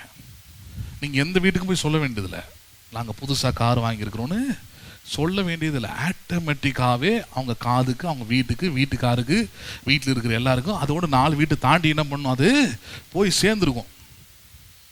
ஹலோ, கார் வாங்கிட்டா நீங்கள் ஸ்வீட் எடுத்து போய் கொடுக்கறதுக்கு முன்னாடி அவங்க சொல்லுவாங்க, ஆமாம் புது கார் வாங்கியிருக்கிறீங்களா நீங்கள். எப்படி அவங்களுக்கு போச்சு? நீங்கள் செய்யற செயல் அதோடைய சத்தம் அங்கே போயிருக்குது. என்ன சத்தம் அது? அதுதான் அதில் இருக்கிற மகிமை. பாருங்க, எந்த ஒரு நல்ல காரியமும் சரி, தீமையான காரியமும் அப்படிதான். விசுவாசத்தின் கிரியை it will always be sounded. விசுவாசத்தின் கிரியை எப்படியா இருந்தாலும் அவர்களுக்குள்ள அது என்ன பண்ணும், துணிக்கும். அது உங்க செயல்பாடுல, உங்க பேச்சுல, சபைக்கு வருகிற ஆராதனை முறைமையில எல்லாவற்றிலும் அங்க துணிக்கும். அது அண்டர்ஸ்டாண்ட் பண்றீங்களா நீங்க? அதனாலதான் சொல்றாரு, உங்க விசுவாசத்தின் கிரியை முக்கியம், வசனத்தின்படி நடப்பது முக்கியம், அன்பின் பிரயாசத்தை எடுக்கிறது முக்கியம், கிறிஸ்துவின் மேல் உள்ள நம்பிக்கையின் பொறுமை முக்கியம். இதெல்லாம் மற்ற மக்கள் பார்க்கும் போது அவர்களும் இதை என்ன பண்ணுவார்கள், பின்பற்றுவாங்க. இந்த நம்பிக்கையை பின்பற்றுவாங்க, இந்த அன்பின் பிரயாசத்தை செய்யணும்னு பார்ப்பாங்க. அவங்களுக்கு அது பெரிய ஆச்சரியத்தை உண்டாகும். இதெல்லாம் பண்ணீங்கன்னா அப்படி மாறணும்னு ஆசைப்படுவாங்க, வரணும்னு ஆசைப்படுவாங்க, ஜெபிக்கணும்னு ஆசைப்படுவாங்க. சொல்றாரு பவுல், எந்த அளவுக்கு சொல்ற, எந்த அளவுக்கு இவர்கள் மாதிரிகளா இருந்தாங்கன்னா, நாங்க போய் பிரசங்கம் பண்ண வேண்டியதே இல்லை, உங்களுடைய கிரியைகளே அவர்களுக்கு பிரசங்கமாய் மாறிற்று. இதுதான் அவர் சொல்ற வார்த்தை. இதுவே பிரசங்கமா மாறிடுச்சு. உங்களுடைய கிரியைகளே, விசுவாசத்தின் கிரியை, உங்கள் அன்பின் பிரயாசம், கிறிஸ்துவின் மேல உள்ள நம்பிக்கையின் பொறுமையே உங்களுக்கு என்ன ஆயிடுச்சு, பிரசங்கமாக போயிருக்குது. சொல்றாரு பாருங்க அந்த வார்த்தை 8ஆம் வசனத்துல, தேவனை பற்றின உங்கள் விசுவாசம் எங்கும் பிரசித்தம் ஆயிற்று. யாரை பற்றின விசுவாசம் சொல்லுங்களேன். ஆமா, தெசலோனிக்கே சபையில் இருக்க மக்கள், இந்த விசுவாசிகள் கடவுள் மேல எவ்வளவு நம்பிக்கையா இருந்தாங்க, அவங்க விசுவாசம் எவ்வளவு உயர்ந்ததா இருந்தது என்பது, அந்த தேவன் மேல வைத்திருந்த விசுவாசம் எங்கும் பிரசித்தி ஆயிற்று. எங்க என்ன பண்ணிட்டு பரம்பிட்டால் அது எல்லாருக்கும் தெரிந்ததா இருந்தது என்றார். அப்ப உங்க விசுவாசம் அப்படிதான் இருக்கணும். ஹலோ, மறைபொருளா இல்லை, ஏதோ நான் எனக்குள்ள இருக்கிறேன், எனக்குள்ள வேண்டிக் கொண்டேன், எனக்குள்ளே நான் ஜெபித்து கொண்டேன், எனக்கு இது வேணும்னு கேட்டுக்கிட்டேன், எனக்கு இது கிடைச்சது, அப்படி இல்லை. ஒரு விசுவாசத்தின் கிரியை மற்ற வாழ்க்கையை அது நல்ல பாதிப்பை உண்டு பண்ணணும். அவர்களும் இந்த பாதிப்புல வரணும், அவர்களும் இந்த காரியத்தை ஏற்றுக்கொள்ளணும். உங்கள் கிரியைகள் ஒவ்வொன்றும் ஒரு பிரசங்கமாக என்ன பண்ணணும், அங்க மாறணும். வாயை மூடிட்டு செயல்படுங்கன்றாங்க. ஹலோ, கிறிஸ்துவத்தில் நீங்க தேவையானது தான், ரொம்ப முக்கியமானது தான். எதன் பண்ணுங்க நீங்க, ஆமா உங்க வேலையில சரியா செய்யுங்க, உங்க வேலை சவுண்டட் பண்ணும், உங்க வேலை சத்தமிடும், உங்க வேலை துணிக்கும். கிறிஸ்துவுக்குள்ள இருக்கிறதுனால நேர்மையா இருக்கிறான், உண்மையா இருக்கிறான், சரியா இருக்கிறான்றத பேசுறது புரியுது. நம்பிக்கை அங்க வெளிப்படுதுங்க, வேற ஒண்ணும் இல்லை. அப்ப இங்க அதுதான் சொல்றாரு, உங்களுக்கு தேவன் மேல் உள்ள விசுவாசம் எங்கும் ஆயிற்றது, பிரசித்த ஃபேமஸ் ஆயிடுச்சு. அது விசுவாசம் ஃபேமஸ் ஆயிடுச்சு. எல்லாரும் உங்க விசுவாசத்தை என்ன பண்றாங்க, ஃபாலோ பண்றாங்க. அதனால நாங்கள் பிரசங்கம் பண்ண வேண்டியதுக்கே அவசியம் இல்லாமல் இருக்கிறது உங்களுடைய நடைமுறை வாழ்க்கை, சாட்சி உள்ள வாழ்க்கை என்றார். 9ஆம் வசனம், ஏனெனில் தாமே எங்களை குறித்து உங்களிடத்தில் நாங்கள் அடைந்த பிரவேசம் என்னதென்பதையும், ஜீவனுள்ள மெய்யான தேவனுக்கு ஊழியம் செய்வதற்கு நீங்கள் விக்கிரகங்களை விட்டு தேவனிடத்திற்கு மனம் திரும்பினதையும், அவர் மரித்தோரிலிருந்து எழுப்பினவரும் இனி வரும் கோபாக்கினி என்று நம்மை நீங்களாக்கி இருக்கிற அவருடைய குமாரனாகிய இயேசு பரலோகத்திலிருந்து வருவதை நீங்கள் எதிர்கொண்டிருக்கிறதையும் என்ன பண்ணுகிறார்களே, அறிவிக்கிறார்களே. அதாவது இவங்க போய் யாருக்கிட்டையும் போய் விக்கிரகத்திலிருந்து மனம் திரும்புங்கள் அப்படின்னு போதிக்கலையா. நீங்கள் விக்கிரகத்தை நீங்கள் ஆராதிக்கும் போது நரகத்துக்கு தான் போவீர்கள் அப்படின்னு சொல்லலையா. அவர் எப்படி போதிக்கிறார் பாருங்க.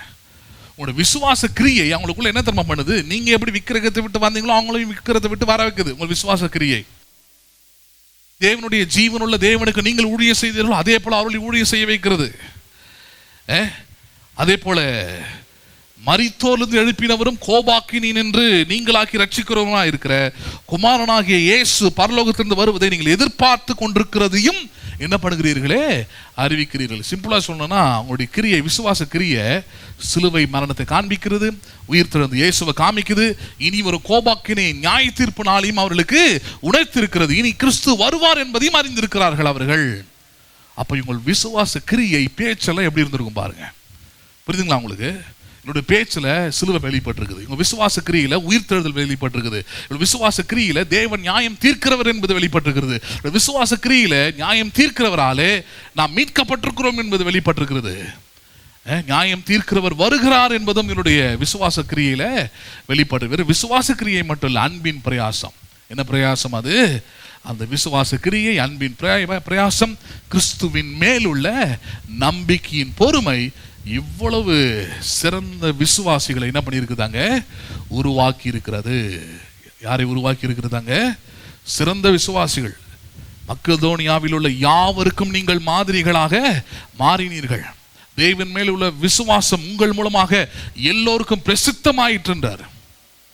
அப்ப அந்த வேலையில தான் ஒரு விசுவாசி இருக்கணும், அந்த வளர்ச்சியில தான் ஒரு விசுவாசி இருக்கணும். உங்களுக்குள்ள இருக்கிற பக்தி, உங்களுக்குள்ள இருக்கிற விசுவாசம், உங்களுக்குள்ள இருக்கிற ரட்சிப்பு பரிசுத்த ஆவியானவராலே இப்படிப்பட்ட பண்பட்ட மக்களாகி உங்களை என்ன பண்ணுகிறது? அது நீங்க அதை எப்படியாக மாற்றுகிறது? அது இவங்களுக்கு எது மாத்துச்சுன்றது தான் 5ஆம் வசனம். இவங்க அப்படியே மாறிட்டாங்களா? தானா மாறிட்டாங்களா? உபவாச மாத்திருச்சா? அதெல்லாம் ஒன்றும் கிடையாது. 5ஆம் வசனம் தான் பாயிண்டாங்க. எது அவங்களை அப்படி மாட்டிட்டு? ஒரு ஆர்டினரி, சாதாரணமான விசுவாசியே இல்லாம, ஏனோ தானு இருக்கிற விசுவாசியே இல்லாம, அல்லது தற்பெருமை, புகழ்ச்சி, அல்லது வசனத்துக்கு ஒவ்வாத அப்படிப்பட்ட ஒரு ஆளா இல்லாம, இவங்களை எது இப்படிப்பட்ட தரமுள்ள மக்களாய், விசுவாசிகளாய் இவங்களை மாற்றியிருந்தது, மற்றவருடைய வாழ்க்கையை தேவனுக்குள்ள அழைக்கிற அழைப்பில் கொண்டு வந்ததுன்னா அந்த 5ஆம் வசனம் தான். 5ஆம் வசனம் என்ன? எங்கள் சுவிசேஷம் வெறும் வசனத்தோடு மாத்திரம் அல்லாமல் பரிசுத்த ஆவியின் முழு நிச்சயத்தோடு விட்டார். எதனால வந்தது அது?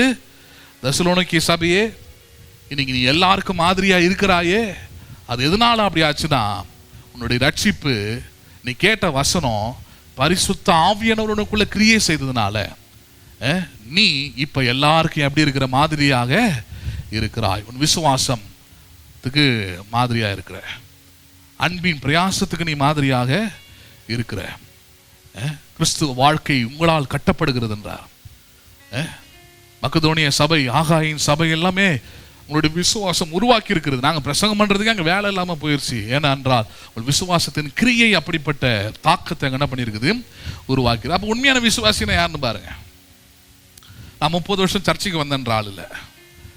நான் இயேசுவுக்காக இதெல்லாம் கழட்டிட்டேன், இதெல்லாம் மாட்டிட்டேன், இதெல்லாம் திறந்துட்டேன்ற ஆள் இல்லை. யாரு?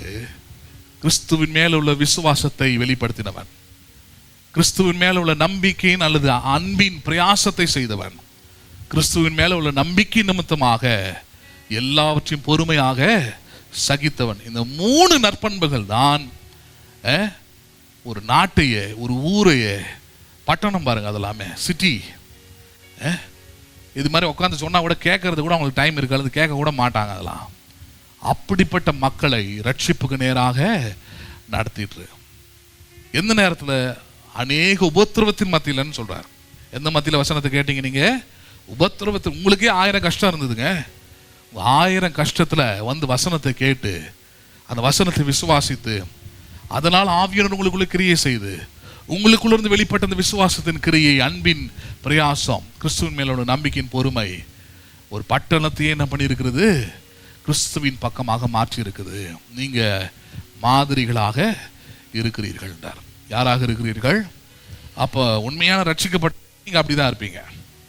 வேற எது சொன்னாலும் அது உங்களுடைய சுய இன்பத்துக்காக நீங்க சொல்லிக்கிறீங்க. ஹலோ, புரியுதுங்களா? சுய திருப்திக்காக சொல்லிக்கிறீங்க. நானும் கிறிஸ்துவன், நானும் ஸ்கூலுக்கு போனேன். அது பிரயோஜனம் இல்லை. லெசனை கேட்டியா? பாடத்தை படிச்சியா? பாடத்தை உள்வாங்கினியா? தேர்ச்சி வந்தால் உன்னால் பாஸ் பண்ண முடியுமா? நல்ல மார்க் ஸ்கோர் பண்ண முடியுமா? அதுதான் பெருமை. நானும் ஸ்கூலுக்கு போனன்றது ஆனுவல் எக்ஸாம் வரைக்கும் தான் சரி போட்டு வரும். ஆனுவல் மார்க் வந்துருச்சுன்னா, நல்ல மார்க் ஸ்கோர் பண்ணலன்னா தலை தூங்கி தான் போயிடணும். அதே போல தான் வாழ்க்கையும். நானும் சர்ச்சுக்கு போனேன், நானும் கிறிஸ்துவன், நானும் ஆண்டவருக்காக அதை பண்ணேன் இதை பண்ணன்றதுலாம் அங்கே முக்கியம் இல்லை. உன் விசுவாசத்தின் கிரியை, உன் அன்பின் பிரயாசம், கிறிஸ்துவின் மேல ஒரு நம்பிக்கையின் பொறுமை, இது உன் வாழ்க்கையில் வெளிப்பட்டாதான் வாழ்க்கை புகழ்ச்சி, எதிர்காலத்தின் புகழ்ச்சி, இம்மையிலும் மறுமையிலும் தேவனிடத்துல நற்பெயர் உண்டாகும், அங்க சாட்சி உள்ள ஒரு பேர் உண்டாகும். அப்ப அதுக்கான பிரயாசமாய் தான் பாருங்க ஆவியானவர் கொடுக்கப்பட்டிருக்கிறார். அந்த ஆவியானவரை அப்படிப்பட்ட ரட்சிப்பின் முத்திரையோடு கூட பயன்படுத்தினீங்கன்னா, நான் சொல்றேன், வசனத்தோடு மாத்திரமல்ல கிரியைகளிலும் நீங்கள் சாட்சியாக என்ன பண்ண முடியும், வாழ முடியும். நம்புறீங்களா? நீங்க அதை எழுந்து நிற்போம்.